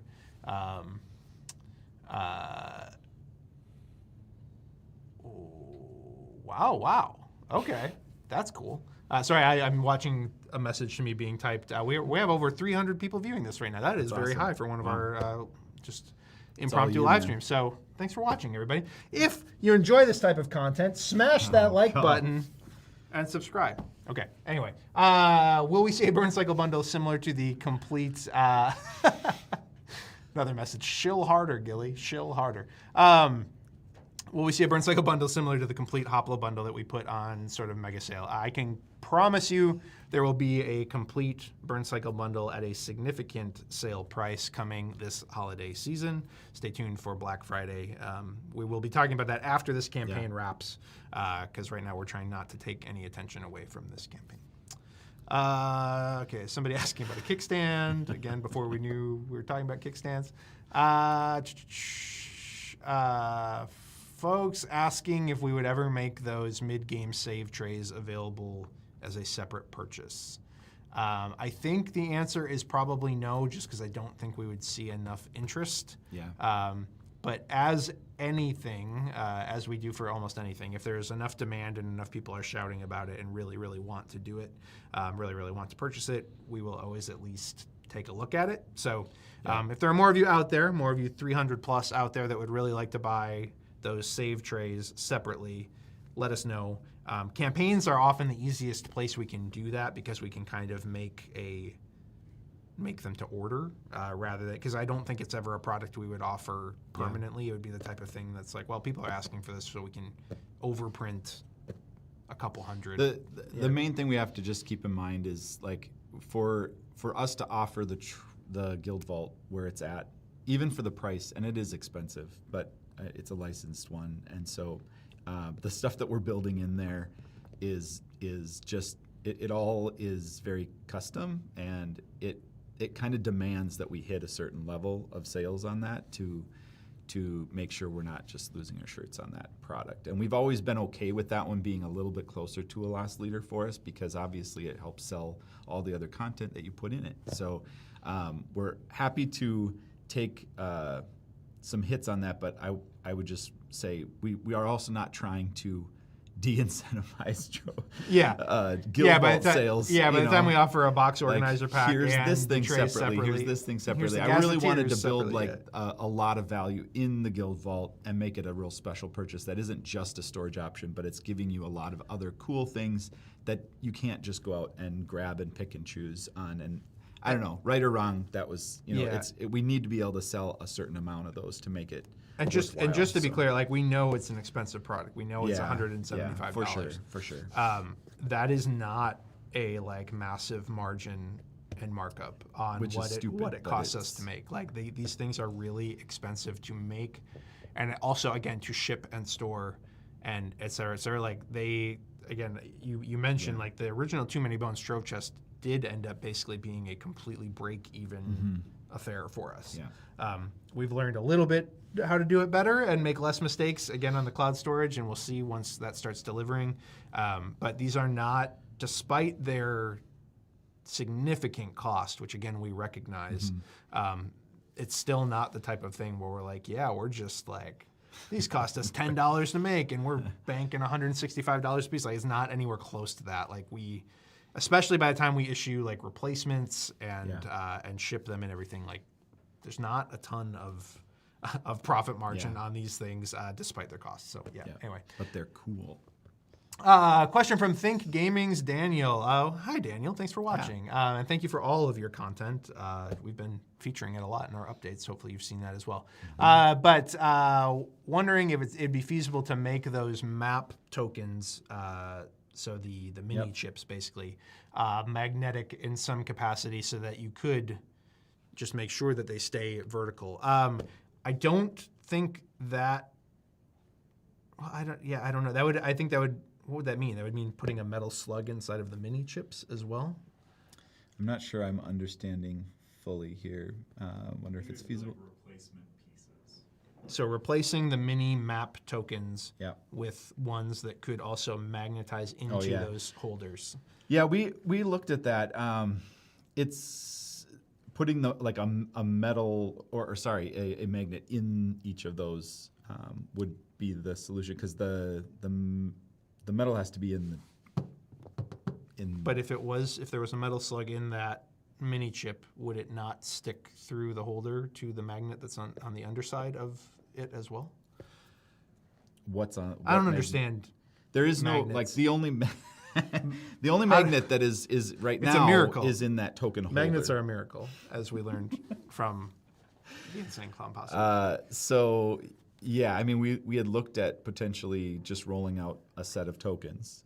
In fact, one of the considerations was like something closer to like a brass mag solution for the tokens, which got extremely expensive very quickly. But we did look at that as a possibility of like custom ones. But that was that would contain the magnet. The minute we put a magnet in those little tokens, then yes, that's all you would need to work it with the map. But it's a whole different process. But could you? To I don't even. We shouldn't waste more time talking about the center when I'm not even sure I understand exactly what's happening. But if you simply made the mini chips, if we released a different set of the mini chips, but they had a metal slug inside of a them, magnet in them, metal slug won't magnetize to anything else. Like there's no other magnet involved. right? But get one of those holders. This is the biggest waste of airtime we've ever done talking about this. Now, where's the little 3D printed dealies? Okay. So this is metal, Yes. not magnet. Yes. There's This a is magnet. magnet. Yeah, there's a magnet. So if this chip though had a metal slug in it, would Okay. it stick to the magnet that's already underneath there? If this had, yes, it would. Okay. It would. That answers my question. We're still probably not going to do it, but I got the answer to my question. Okay, so and you're I got- saying incorporate these still, yes, not just try to do this. and then put a metal slug inside of this. Would that theoretically be Got possible? it. I see what the question is. Maybe, but we're probably not going to do it because again, just cost. That would mean replacing a lot of mini chips, and that would also probably mean a new mold for our mini chips, and that would also just I don't know. Yeah. We'd have to investigate the cost. I get that, but yeah, the thing is, again, you can see already like this, and again, the plan is for these to be metal. You can tip it upside down, and it still doesn't really. Yeah. There it did fall out, but if it's just leaned back a little bit, you should not have any issues with it falling out. I don't think so. Anyway, It holds pretty well. Again, we'll see how the metal ones react, or the alloy ones react.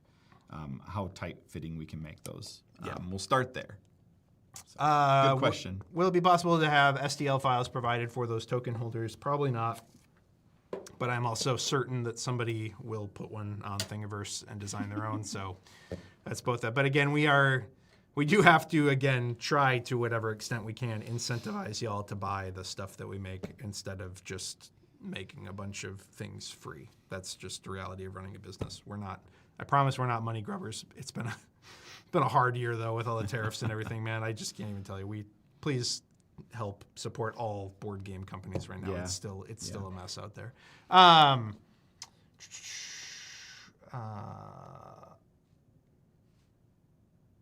So this is just asking a question of like, does the playmat have space to put the lid with the magnets down with the map on the existing playmat? they're basically saying like, is the lid too big to use with the current space that the deluxe playmat has for the map? Yeah, it'll overlap slightly, but not a large amount. Not aggressively. Yeah, we can take pictures of that if you. I mean, again, wanna you can see it's going to be this size. So it's going to be the size of a current Too Many Bones trove chest lid, roughly. Yeah, which is about a quarter of do you an have the inch. map? A Get the quarter. map. Well, yes. Don't you? You don't listen to me. There you go. Yes. You want the map? Yes. There you go. I just wanted, I just wanted you to be made to look like a fool on stream. So you can see it's really not that much bigger at all. It is a little bit bigger, but it's not like aggressively so. So that is in the top down, right? Yeah. Yep. Am I personally right side up or upside down in the top down, by the way? You're good. I'm good? Okay. Which is upside down. Well, the last Tanglewood stream we did, I kept Yeah. putting things the wrong direction. Got it. But I can't remember what, yeah, anyway. I made it easier for you. You can also angle it with your magnetic key under. Oh, So, there you go. Yeah. We'll work out some cool. Yeah, we'll figure out solutions. something. Is there a reason, Josh, that the front cover needs to be removed upward instead of like as a, I don't know, hinged? I'm not sure what else we would do, to be honest. Not really a reason. I would say, if it's in a calyx, it's definitely something that you have to slide outward to get that lid off, no matter how it would be done. And it's a little bit easier with gravity helping you when you're sliding it in. So I would say that's maybe the reason that we picked that, was just it seemed like it was the easiest way to.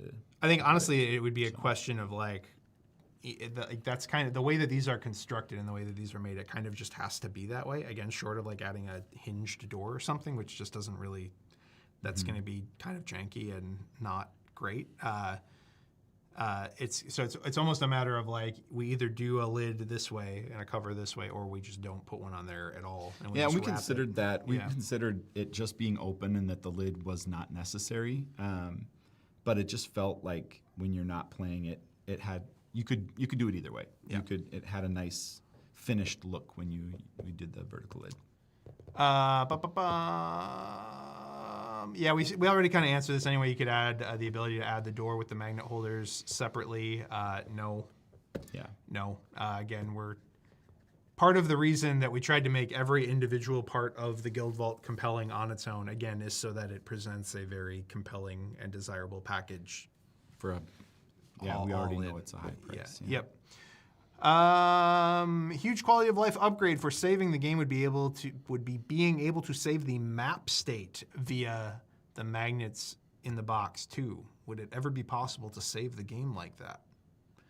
I have never seen that requested before. That's an interesting. I think probably not. It would require a separate tray. That also, I'm trying to think how how the mold for that could even. With all the different maps and everything, I don't think that is like you'd need a different mold for every region almost. So you're just talking saving the state of the map between, right now the way this is set.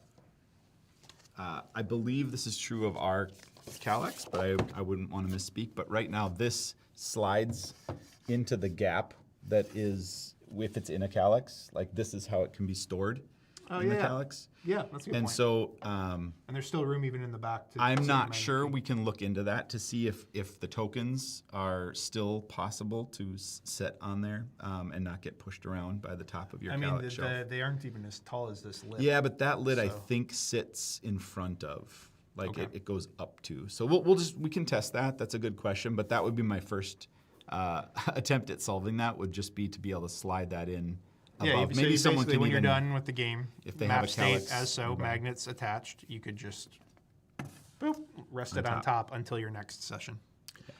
Not exactly what you were super hoping for, probably, but that is I do think that would work. So yeah. No, we'll look at it though. And yes, yeah. I mean, you can always take a picture of the map. I realize it's much nicer though to be able to just grab it and be Yeah. like, boop, done already, good to go. Okay. once we break the 3.5 million, wow, okay, we're jumping. I don't think we've even. We're just trying to break 3 million right now, man. But once we break the 3.5 million mark and need new stretch goals, can the werewolf skill line get a variant that is designed with only true solo in mind? No, because the existing werewolf skill line has been designed with solo in mind. And we might, I'm not sure, what's the Thursday stream is solo focused. Are we going to be showing Vampire Werewolf at all in that? I don't want to make that guarantee for Salem at this moment. Okay. Sure. We'll be playing. But Okay. Okay. it will be solo, and that might be the case. Yeah, Vampire Werewolf has already, and will continue to, but has already undergone a lot of play testing, and it is working very well in solo. So presently, internally, we don't really have any concerns to that regard, or to that end, I should say. But obviously, we continue to look at balance up until like the day the game goes out the door for manufacturing. So yeah. Okay, this is a longer block of multiple questions that I'm adding to as it is discussed in the chat. Anyone with a dash is the same sort of line of thinking. Oh, yeah, okay.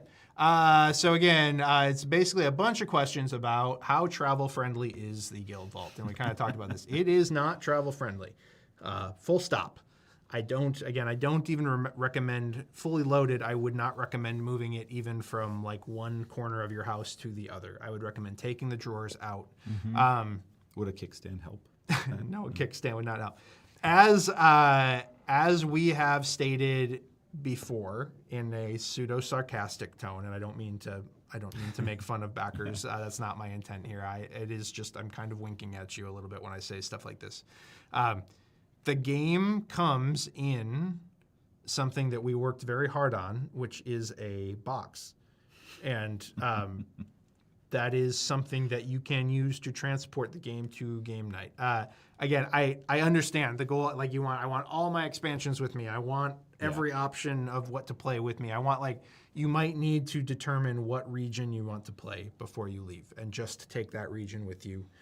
You might need to, you might need to just get creative about how to bring all the item cards or whatever it is that you're really looking to do. But no, these are not meant to be transported fully loaded. And frankly, there is no solution we could provide that would make it a good recommendation to transport it fully loaded. We've talked about, genuinely, we've talked about everything from literally a dolly. We were talking about that before the stream even went live. We've talked about everything from a dolly to a travel bag that's padded on every, it's when you add upwards of 50 to 75 pounds worth of gameplay, depending on the game, like Cloudspire, there's so many chips. It's so dang heavy. When you add that much stuff to a box that is constructed of PDF and glue and staples, it's just not meant to be moved around a whole bunch. So that is and you've asked us for an additional storage option to store all of the game stuff. I would recommend, if you really want to bring all of your game stuff everywhere, but you still want the Guild Vault, then what I would recommend to you is you add the basic organizer pack to your pledge, which will allow you to store pretty much everything ever in 2 boxes at least, so that if you really want to move it all and transport to game night in a different way, that would give you that option. But we're not going to sell yet another travel box. Just don't throw your base game box away if you really want that option. That's just the way it has to be. So,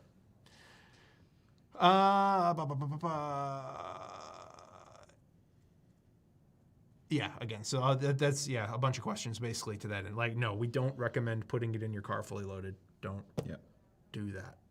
Don't do that. It will break eventually. Yes, the magnetic tokens do come with the vault. That was a question. Question for the magnetic mini chip holders, will you have to remove them and flip them over to use the other side of them? Again, you can grab the mini chip right out of the holder and flip it over and put it right back in. It's really slick that way. And they kind of have, grab one again. I mean, again, this isn't final. We're testing a lot of stuff with them, so.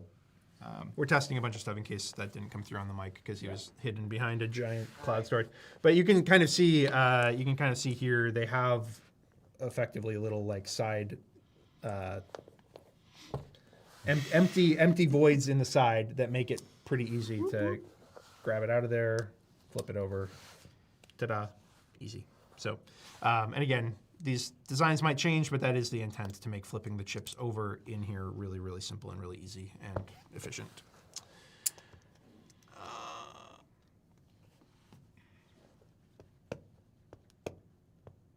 Just a question about, like, could we offer a... actually, Thunder Road Vendetta did something like this because I backed their expansion campaign, and it came with a like box extender. It was basically like a thing that added an additional height to the base game box so that you could still like cleanly put the lid on top of it. Again, not going to offer that on this campaign. The Gazetteer box does a much better job of kind of accomplishing, I think, what the goal ultimately of that is. And while that works for Thunder Road Vendetta and my copy, it was also a little bit janky, and I am a little bit worried about its structural integrity long term. Granted, like most of the games on my shelf, I don't play it nearly as often as I'd like, so maybe that is silly to worry about, but that is, not going to offer that on this campaign. I'm curious if the region enemy chips will be capped at 4. I don't think we're necessarily intentionally, I mean, what do the region trays potentially hold? I don't even know. How many chips do those? Up to 10. Up to 10. So the region trays hold up to 10 chips. Again, that may include like a Deslandra chip or some other things, but we are accommodating potentially allowing more enemies per region in the future potentially. So And we're not necessarily trying to make each region exactly the same components. So certain regions might have more chips than others. Yep. How future-proof is the vault? It's as future-proof as we can make it. So again, we can't. If this becomes the most popular game in the universe and we're still making content for it in 10 years or something, like we can't account for that. We'll say that with the Guild Vault specifically, we've gone through extensive discussions about future campaigns and what that could entail, where it would go in the Guild Vault. So the as much as we can is pretty like concrete. I would say we've done a lot. We don't want you to have to get more storage options after this. Yeah. So and we're also we've talked about this at length because again there are still people clamoring for more Too Many Bones content in some corners of our community, which again just blows my mind. But we're not. Even though there's tons of Too Many Bones stuff out there, there's tons of Cloudspire stuff out there. There's now going to be tons of Elder Scrolls stuff out there. We're not a company that wants to just keep milking a successful like line until people are like disgusted with it and feel like held captive by it and are just participating in some sort of like Stockholm syndrome like captive situation. We try to make enough content that everything we've released in a line is very compelling, is very worthwhile, is very innovative to whatever extent that we can, and then we would like to move on and do something unique and something else that's different. So there's a lot of stuff coming for this game, and we feel really excited about all of it, but that doesn't mean we're just going to continue to make things into perpetuity to milk the cash cow. So, I assume this is a question about the basic organizer pack. Will it be available to purchase separately outside of the campaign? Yes, the plan is that it will be a product that we make available, I would say probably permanently. but just at select times. Yep. Again, we just kind of answered this. Does this mean that we are not going to get more enemy chips for specific regions? There is room for more inside of the region boxes for the Guild Vault. That doesn't mean we're promising that. It just means that we have given ourselves the flexibility to add that in the future if we deem it worthwhile and if the community continues to ask. Because I know we do know that that's something that a lot of people are asking for. Any chance you do a print and play of the new content as a stretch goal while backers wait for their pledge? Likely not. Again, that gets into the realm of like kind of undermining the sale of the stuff that we work really hard on and we spend a lot of money developing. So probably not.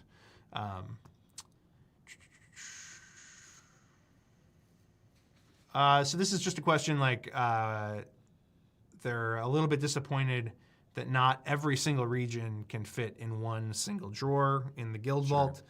That is simply a matter of structure. Like if we could structure the box differently to like give it structural integrity, we might be able to figure out a way to engineer that for all of the regions to fit in one single drawer. But these cross-beam supports, especially as it relates to like the heavier stuff in the box, simply need to exist for it to not utterly and completely fall apart on backers. And so we have to start from a place of making sure that it is structurally integritous. I don't know if integritous is a word, but it is for right now.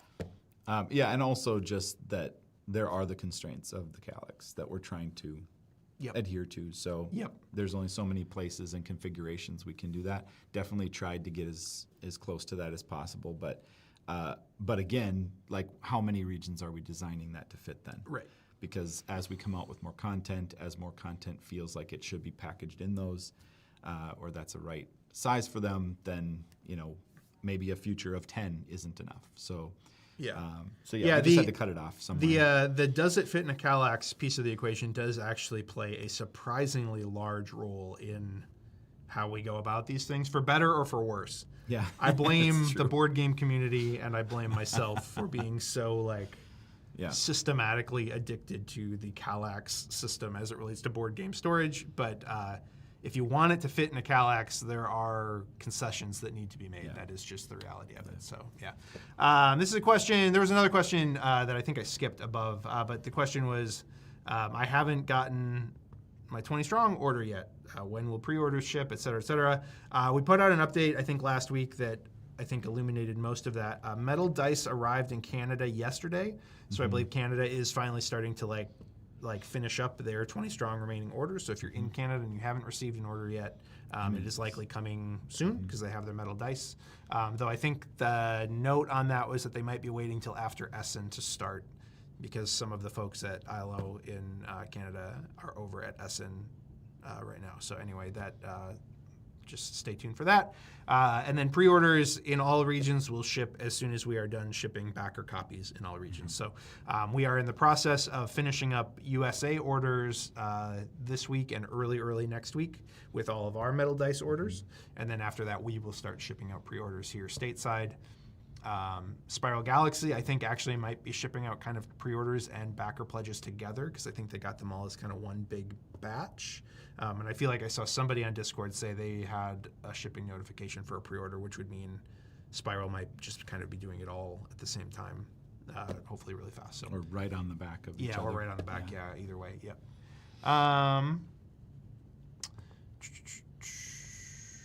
In the guild vault, will item cards and side quest cards be stored in the card tray used while playing? Yep. Yes. Will we be able to store the deluxe bags with general enemy chips in the guild vault? Yes. So the deluxe bags would go where the fabric bags are listed in the graphic now. There's enough room there to handle the two deluxe bags and the one token bag. It takes up more room than the ones currently, but there's still plenty of space there. So with chips in them, yes, that's possible. Yep. Will you be selling the Trove Chest and Cloud Storage on Black Friday? I need to save in advance. I know we will be selling the Trove Chest. I believe we will also have Cloud Storage up for pre-order.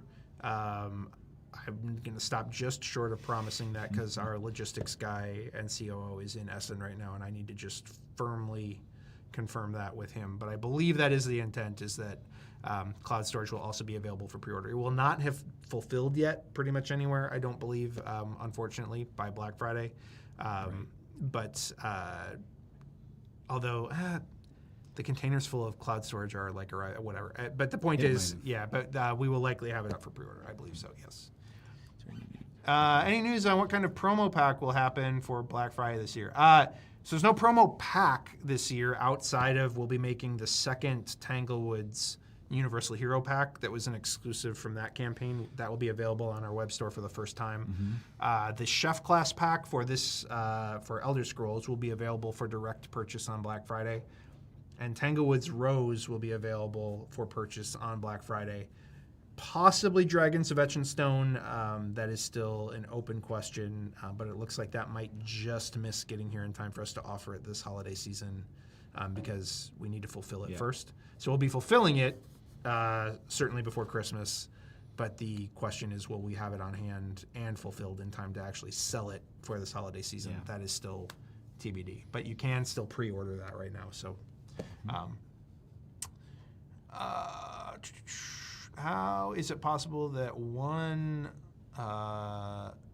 language version? How is it possible that one language version has some promo Deslaundra chips in the box or chip in the box, while original backers don't get it? That is news to me, so I don't know. I can't answer that question. I was not aware that any language partner was offering any kind of promo Deslaundra chip. I mean, the only one we know of is the metal one. Yeah, the metal one as which a giveaway. Which we have only offered as a giveaway and have never. That's I mean again just to be though crystal clear. Language partners, not I don't mean this in a rebellious or demeaning sense. Like they do what they want. Like their version is their version. They license it from us, and then can they can add and take away, effectively what they would like. They're ultimately paying for the print run of their own, and paying the licensing fee to us based on the sales. So whatever's left over in margin is what they end up making on that particular sale. So we don't necessarily have a lot or even final say over what any individual one offers. If one of them comes to us late in the process and is like, "Hey, could we do this?" and we say yes, that doesn't mean that we necessarily want to offer that in our version here in the U.S. in English, or that every other language partner wants to do it. There's been over the years different language promos for Too Many Bones that are cultural enemies Baddies. and that kind of thing, baddies. Yeah. So that's not a decision we're intentionally making to try and it's. Language partners can kind of do what they want in that regard. It's their prerogative. So, just question about delivery timeline for this campaign. It's we have it listed as November of next year. We're trying to get it here for October and start fulfilling in October of next year. We said November just because historically we've always been a little bit late, especially when it comes to getting things here right in the fall. So. If we wait to back the Guild Vault, will it be easy for us to add to our current pledge 3 to 4 months from now when we show the prototype? Yes. Yep. It will be available. Same price, same everything. Feel free to wait if we still have not convinced you. But you will not help us unlock stretch goals. And that makes me pretty depressed. And we're going into winter, so seasonal affective disorder is going to be a thing. And I just, if you value my mental health. Next question. I think what you would do is you would add one now. That's, if you cared. Will we be able to get another entrance tile for this campaign? Please make it so. I'm going to let you answer that. Hey, you can fit, what did we say, 14 layers of neoprene in the Guild Vault? So, that's a lot of entrance tiles. That one has been interesting. It's obviously kind of a a visual upgrade thing because that tile is the most used one. So it makes sense that you'd want to change up the visual on that. It's also, it's a slippery slope where we're just well, are we doing a pack of these? Do they need to match all of the other, landscapes that we've provided?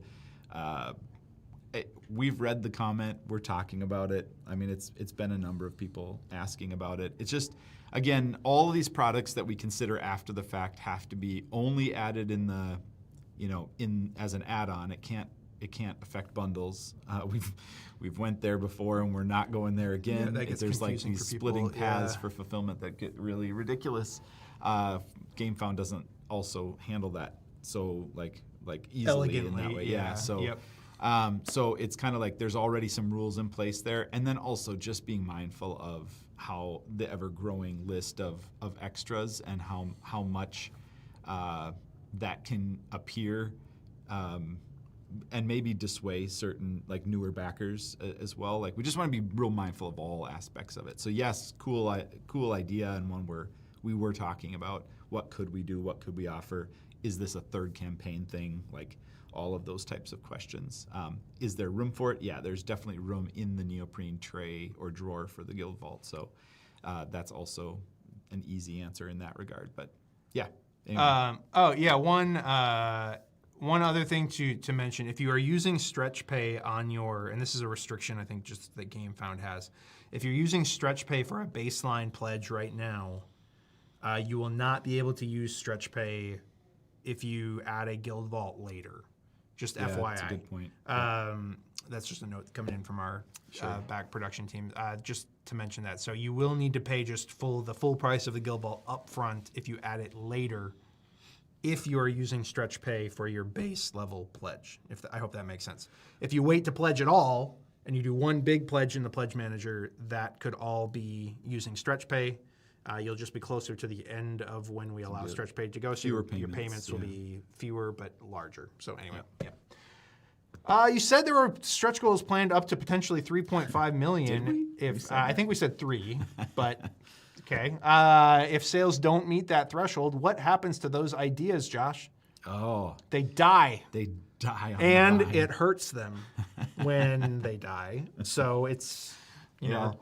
I mean, we've handled it a lot of ways in the past. Usually we try to push as many of those through that we can. Sometimes, as the funding or timeline winds down, we're just like, how hard can we stretch for this one in terms of like, can we reduce the increments a little bit to fit it in there, even though it's still the same cost to us. So it's more like that discussion of how many hits can we, do we want to take on adding all this extra content? But extra content also fuels the campaign. So like we're always kind of discussing and reassessing that as we go. As many that we can fit in. If there's certain ones that like we're really excited about, we'll sometimes, check when they're landing and see if we can, revise the order on them a little bit so that we can ensure that some of those, because like, again, where these are hitting isn't like some magical mathematical, thing that is like we're kind of trying to keep things interesting throughout. There's a lot of cool ones that we can't just unlock all at the beginning because they are more expensive. So we need to let the funding develop before we can really put them on there. But then, do we put a class before a couple item cards? Sometimes that's just a preference thing too. Yeah. So I would also just say as we can. Yeah, I would also just say like a lot of times they just get pushed to a future box. Yeah. If that's like if there's a bunch of stuff that we were really excited, we really wanted to do. And I'm trying to think of a campaign that maybe didn't perform to the level that we were really hoping. And I would say the original Cloud Spire is maybe a good example of that. Like it kind of struggled in the mid point of the campaign because we maybe didn't illuminate how the game plays very well. Yeah. There was stuff that we really wanted to add to that base box originally that didn't end up in the base box because we didn't hit enough stretch goals. A lot of that stuff just got pushed to like a future campaign in some capacity. So that happens a lot too. Will Too Many Bones 1 be obsolete when Too Many Bones 2 is released in the future? Definitely. You will, you could probably throw it away now if you wanted. No. Oh, no. It's, this has been a real fascinating topic that is a massive topic that we've talked about. Like, this topic actually started with the release of Elder Scrolls. Right, because obviously there's a lot that Elder Scrolls borrows from the Too Many Bones system. Mm-hmm. But, the desire is to do something new and exciting. So for sure, that's the premise of the new content there. As we develop, is like what is like exciting us on a different level than it has in the past.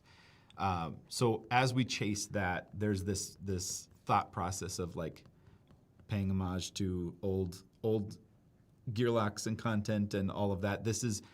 Like one of the big decisions was, do we want to play in the Daylore world still? Like, do we want to be actual TMB storylines and pick up that. And I think there's a general desire of yes, but like let's do it at the new level that we're at. Yeah. And even to clarify that question that we were asking ourselves, it's like the voice of Too Many Bones, like the sense of humor, could be done in a different universe. Is kind of what we're saying. So do we want to do a game with weird fourth wall breaking, goofy dad jokes all over the place, that doesn't take itself seriously, but do it in space with completely different characters in a different universe. So, and then we're like, it probably makes sense to leverage the universe we've already been developing. But yeah, and there's some really fun stuff that we can tie in from the old.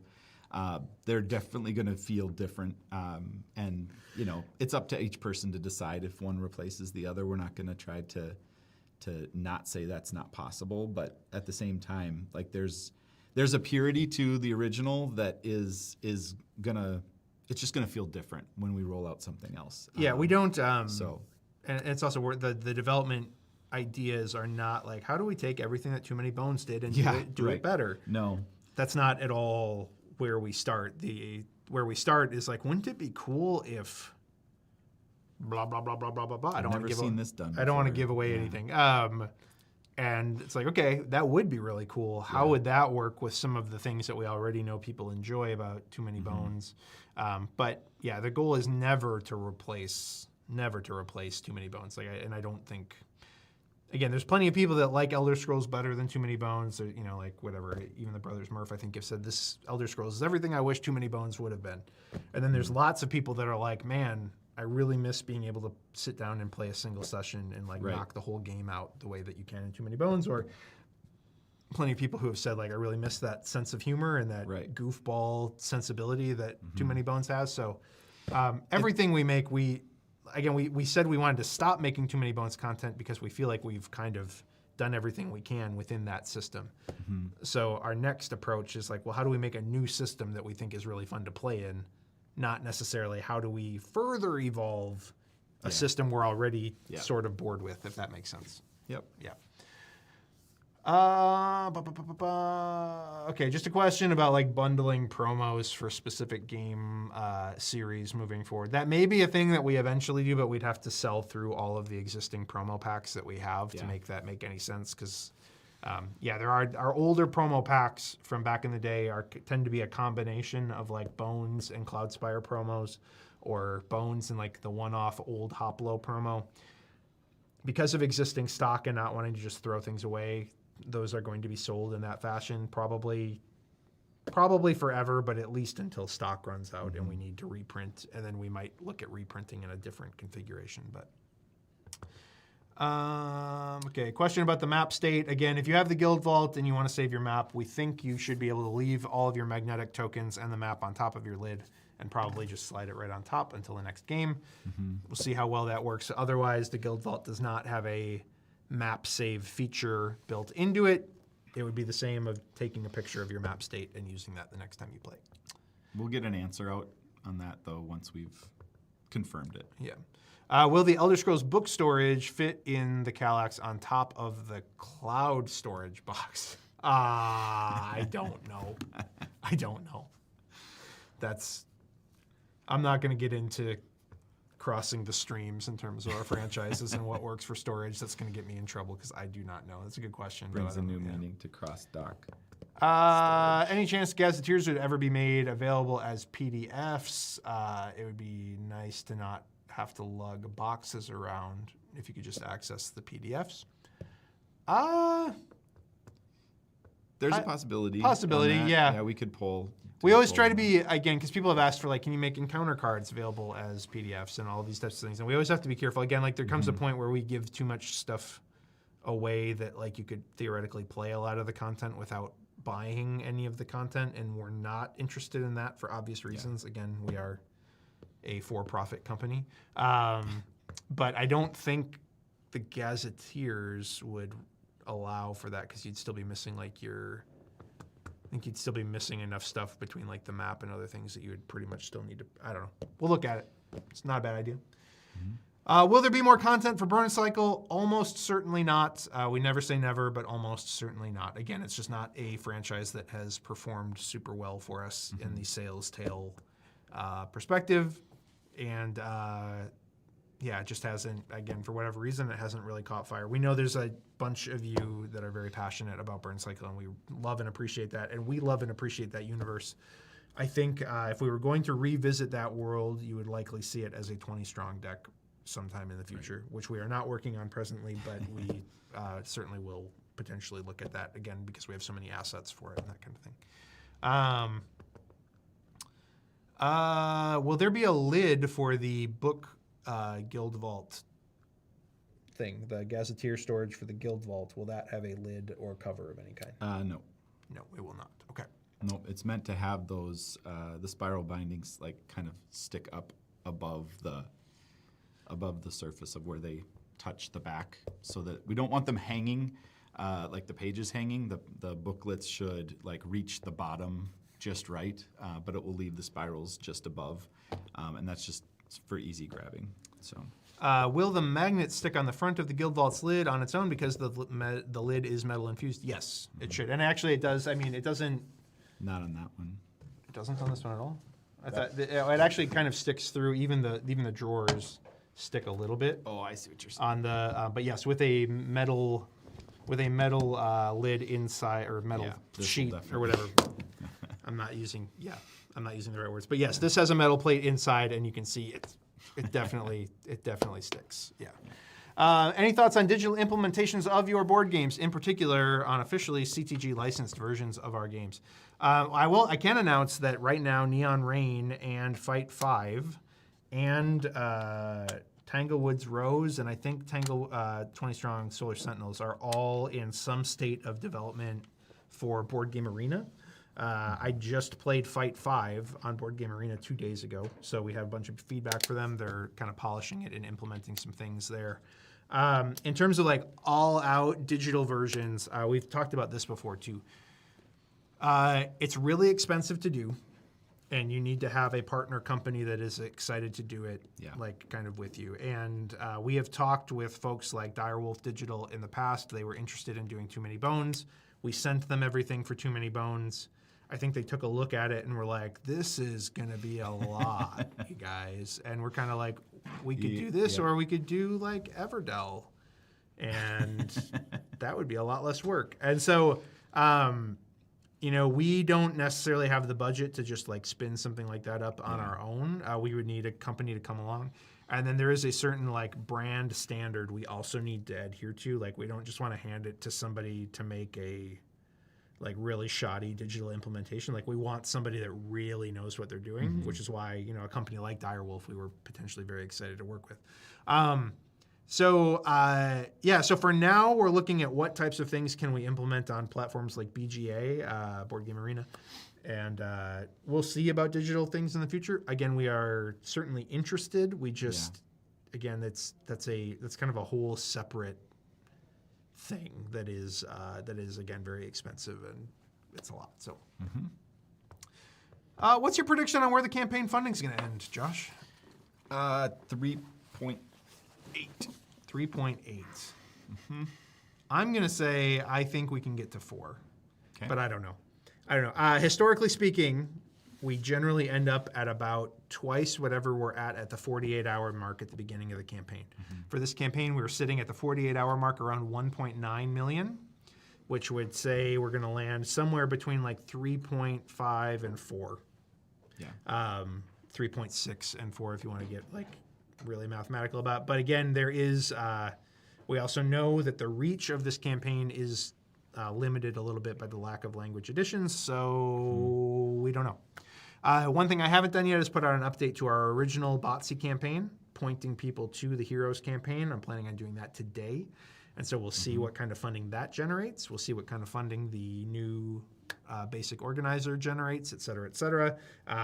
But yeah, I think we're all in agreement that somewhere between like 3.5 and 4 is likely where we're going to end up sitting when it's all said and done, but we will see. Whew, still lots of questions. Okay, I'm going to try and be a little bit more concise in my answers. Will you implement all the skill lines from Elder Scrolls Online? I think we have pretty much everything that we can, at least in some form of the pipeline at this point. So we're trying to basically incorporate everything that we can from ESO and a little bit beyond. Yeah, they've given us some room to work there where we're not just beholden to the content that exists in ESO, but certainly we're trying to go there first. So it doesn't mean that once those are all exhausted that we just don't have anything else to do. Yep. So they've been really great as far as that goes. Yep. When will 20 Strong Cloudspire be available for order? Very, very soon.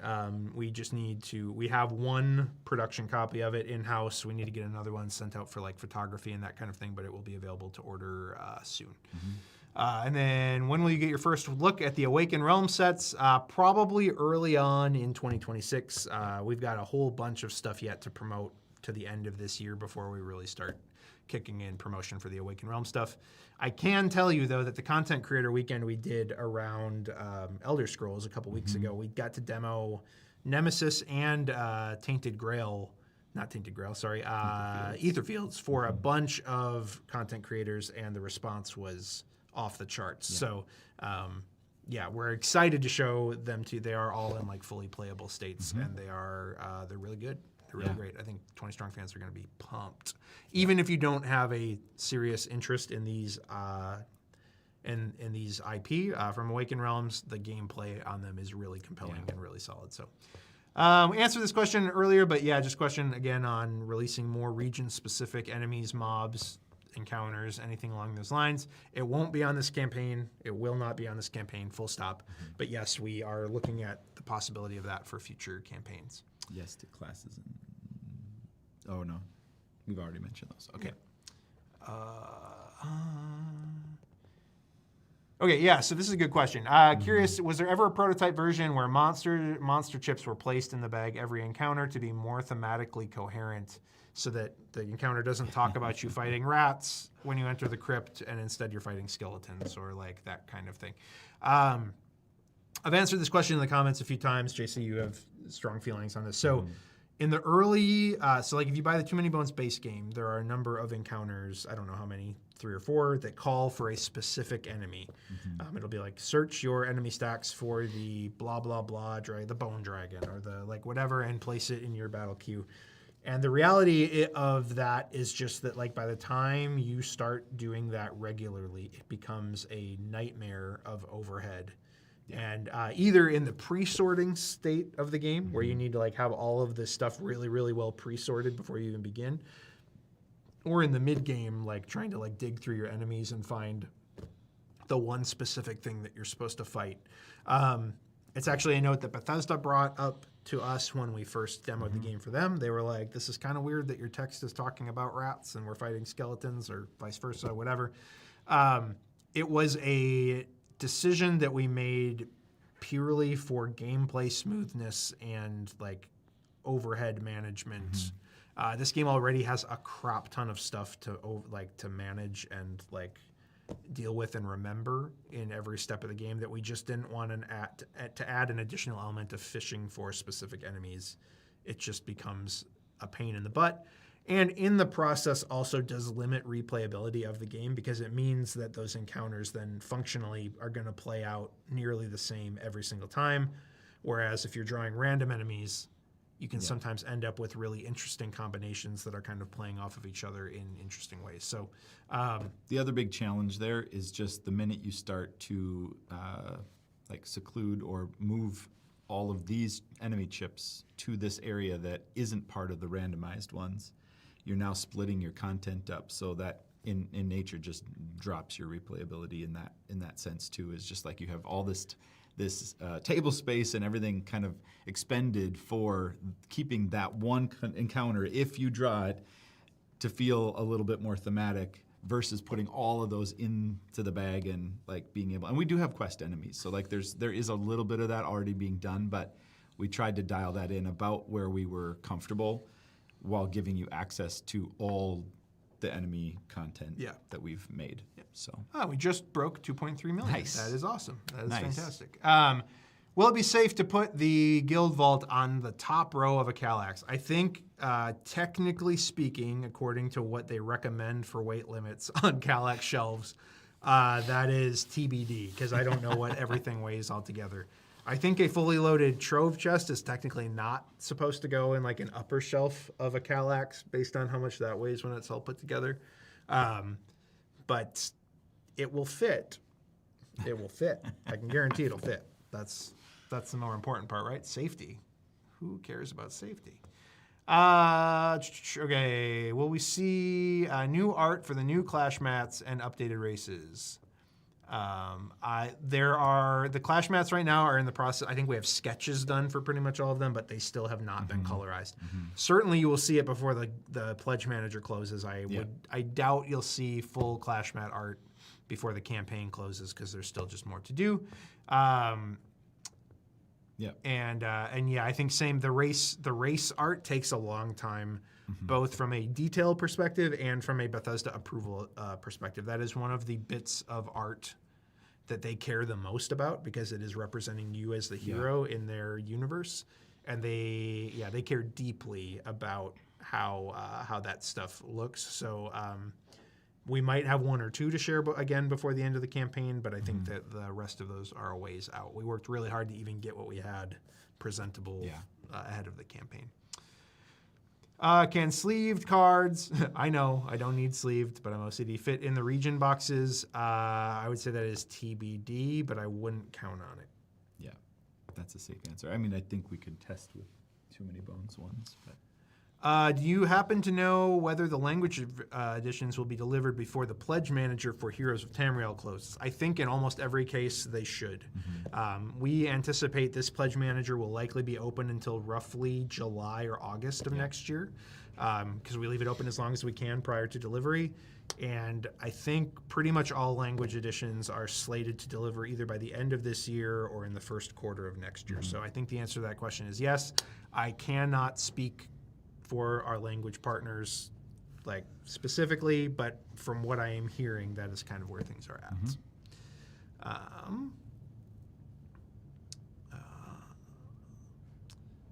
For the Guild Vault, will the skill sheets and dice be stored in a separate tray, like a Gearlock tray? No, they will not. They will be in broader dice trays. I think adding skill line trays. Both would be a kind of a nightmare on the table once you got it all out, because they wouldn't stack cleanly. And some skill lines have more dice than others and that kind of thing. But also, the dice trays just work pretty well for that already. So, will the Adventurer's Cache also be available as an add-on? I've seen this question a few different times. I think if we do make it available just to purchase separately, and the reason for doing that would be you're not backing at one of the reward tier levels. You're like maybe just grabbing Fur and Fang, or you're just grabbing the like 2 regions and that's it. Where the Adventurer's Cache is not free, but you still wanted to purchase it. We will need to look at that, but we would probably do it in the Pledge Manager rather than. I think so. Yeah. There's the biggest fear actually for that is it's not because we don't want to sell it and make money on it rather than give it for free. It tends to confuse customers when we do stuff like that because they're like, wait, I thought I added that. Do I get that for free? I thought they just added that. Do I need to add that? There was already a lot of questions from returning backers, and we maybe did a bad job of communicating this, so that's on me. But there's plenty of questions about what do I need to add? What do I need to add if I already owned everything, but I'm now coming and buying new stuff? And so adding that as a separate purchasable item can sometimes, when we're also trying to give it away for free to anyone that will take it, it can just sometimes confuse people. So will we get rage versions of the tyrants from Too Many Bones that we don't have yet? So that would be the Splice and Dice tyrants and the Unbreakable tyrants. I would say probably not.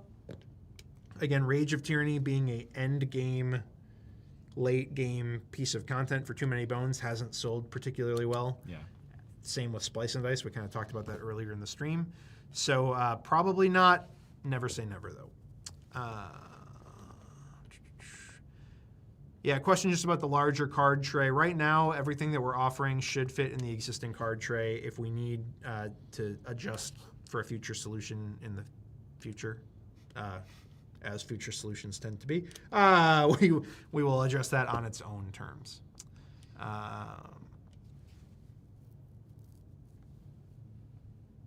I don't understand that Yeah, I don't either. question, and therefore I will not answer it. Okay. 20 strong trip lock? No. No. Hard no. Flat, clean? No. No.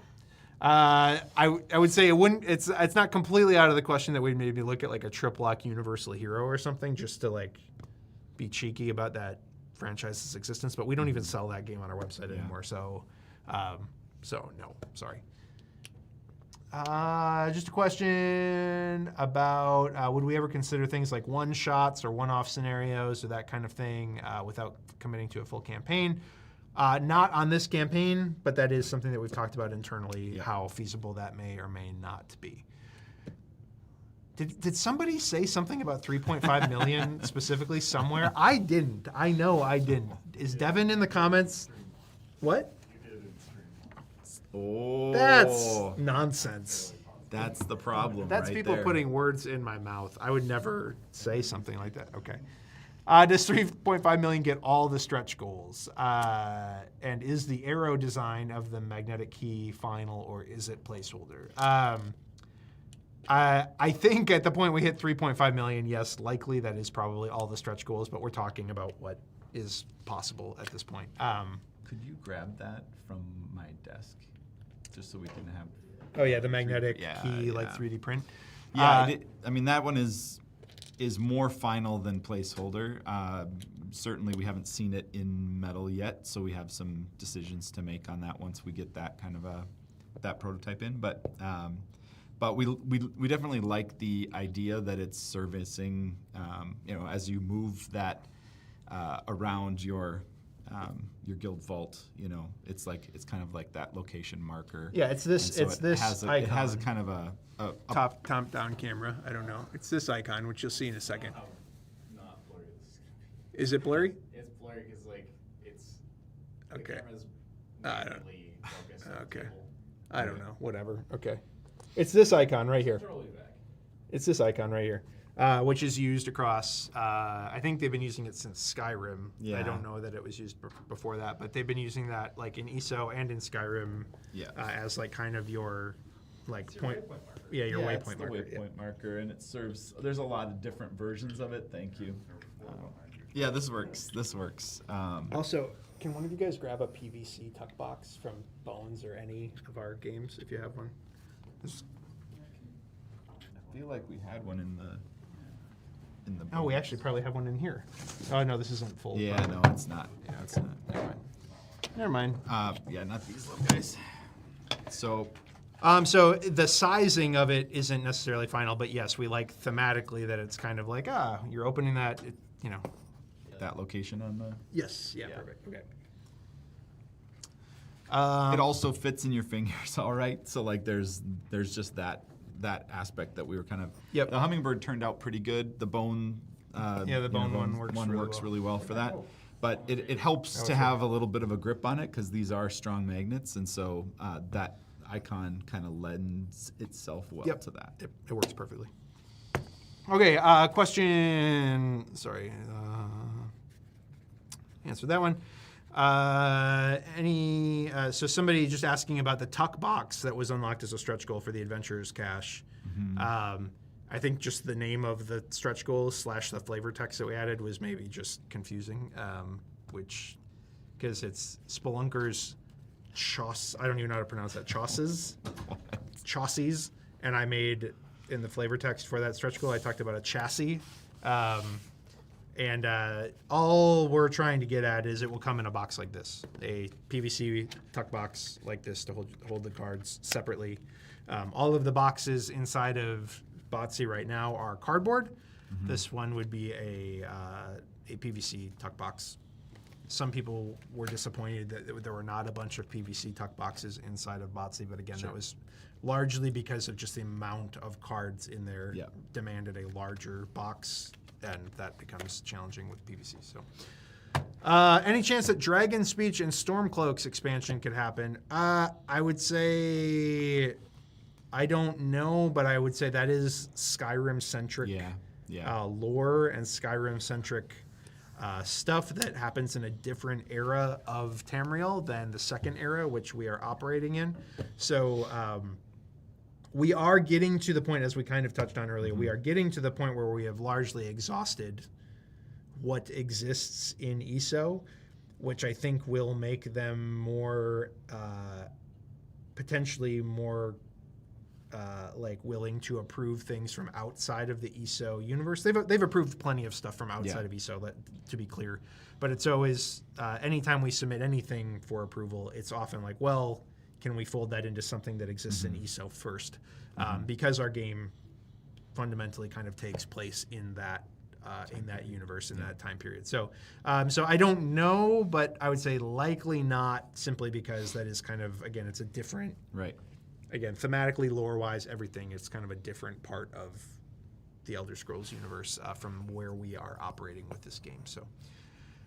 Any plans for alternative uses for existing content, such as more endgame quests, different skill lines that can reuse existing dice, or more quests for existing zones? I mean, possibly. Again, we're not working on any of that right now. Yeah, keep all of the suggestions coming because we're watching those. We're taking notes of how many people are asking for what type of content, and we're scraping that information multiple times throughout any given quarter, and so it's helpful. It's helpful to see what most people are looking for as far as content, because it definitely becomes part of our next development cycle considerations. Yeah. So, how would you like to see region dice work if they were implemented, dude? I don't know.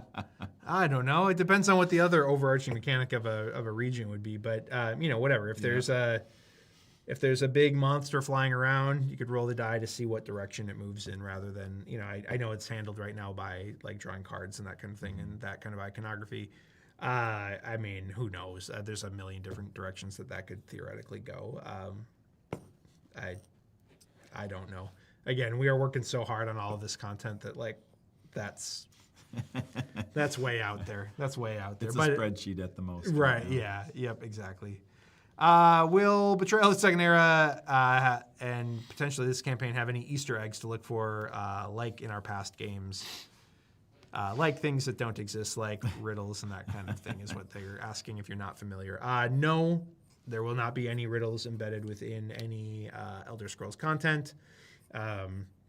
But certainly, if we do a Too Many Bones sequel, I would keep an eye out for that. We did do a Burn Cycle riddle. That was a stretch goal that we unlocked on Burn Cycle. But I would say, generally speaking, where we've kind of landed with a lot of that stuff is stuff that we feel like kind of belongs. It's like part of Too Many Bones' personality. And I think moving forward, that is something that we are going to keep largely confined to that universe and that line, simply because it's like kind of become a known gimmick, so to speak, of what we do. For Shannon's benefit, I'm going to not confirm or deny that there are riddles in Elder Scrolls. Yeah, exactly. That's it. That is the other thing, is like oftentimes when we say like, no, it's not there, people will be like, then it's definitely there. They're lying to us. There is not a riddle in Betrayal of the Second Era. I promise you. Right? Right. Yep. I'm not winking at you. You know what I say about that. Okay. If I'm a newbie, what should I back on GameFound? I ordered the retail version of the base game, but I fell in love with literally everything. But I have no money. That's the part I was like figuring in my head. You can get the errata pack, man. Yeah, the errata pack is free, so I would start there, man. That'll give you a lot of new, all our mistakes a lot of new content fixed. To realize you were playing wrong because it was our fault. No. So here's what I would say. Nothing on this campaign is exclusive. Nothing. Absolutely nothing. We intend to make everything on this campaign available in the future. If you do not have any money, I would recommend you buy nothing. And I mean that with sincerity. There's so much gameplay out there, and there's so much gameplay in what you already own, that I struggle to see how you will have exhausted it already. And this stuff isn't going to land for a year. I realize I'm doing a terrible job of selling to the rest of you that are watching this right now. But there is a significant amount of price reduction by buying it now, in terms of like getting the Adventurer's Cash for free and like the additional discounts on any of our pledge levels. That is really the point. But You will be able to buy all of this stuff in a year when it delivers if you want. It might be a little bit more expensive all in for sure, but you can buy it piecemeal and that's not a problem. So that would be my answer, my genuine, serious answer. Don't ever put yourself in financial harm to buy our stuff.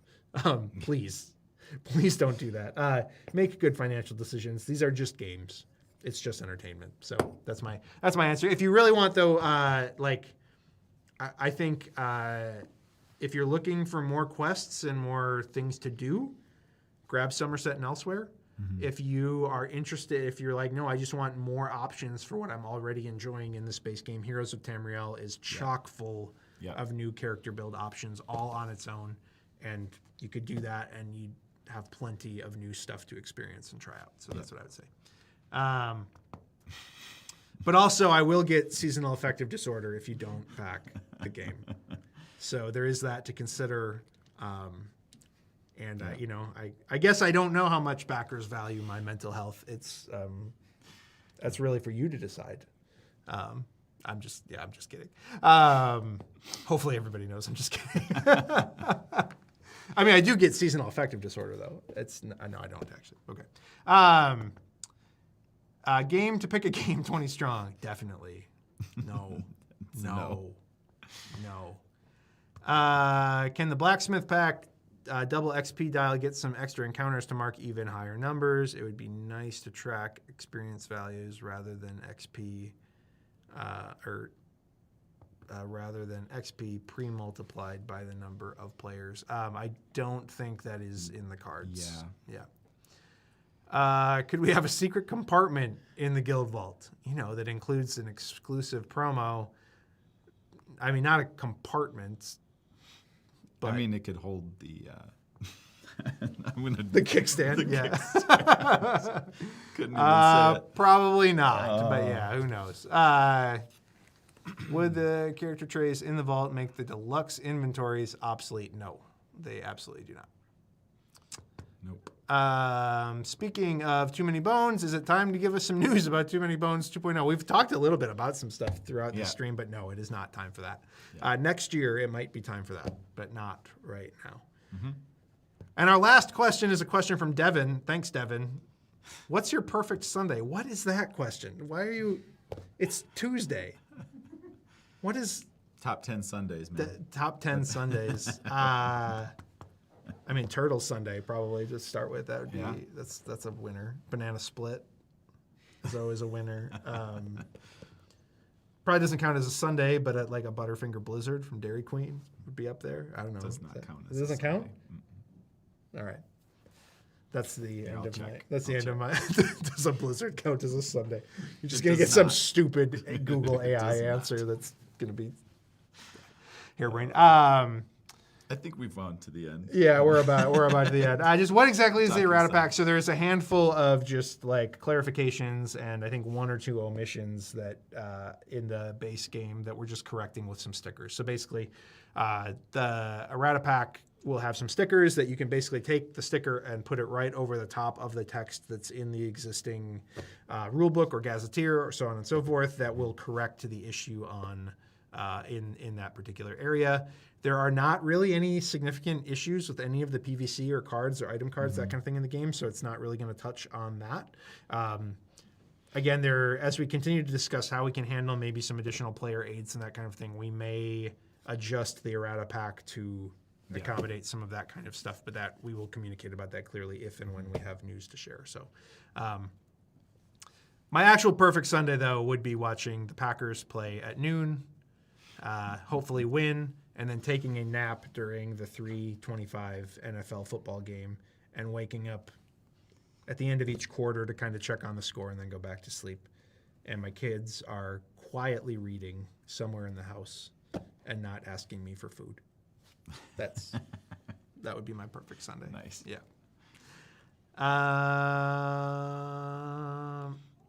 Yeah, okay.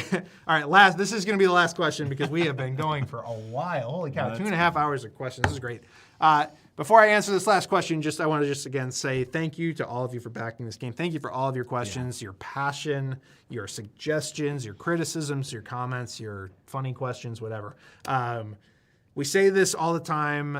We say this with every single campaign we run. There's a lot of stigma around like a negativity kind of around crowdfunding right now, and a lot of people who feel like it's either not necessary or it's preying on backers, etc.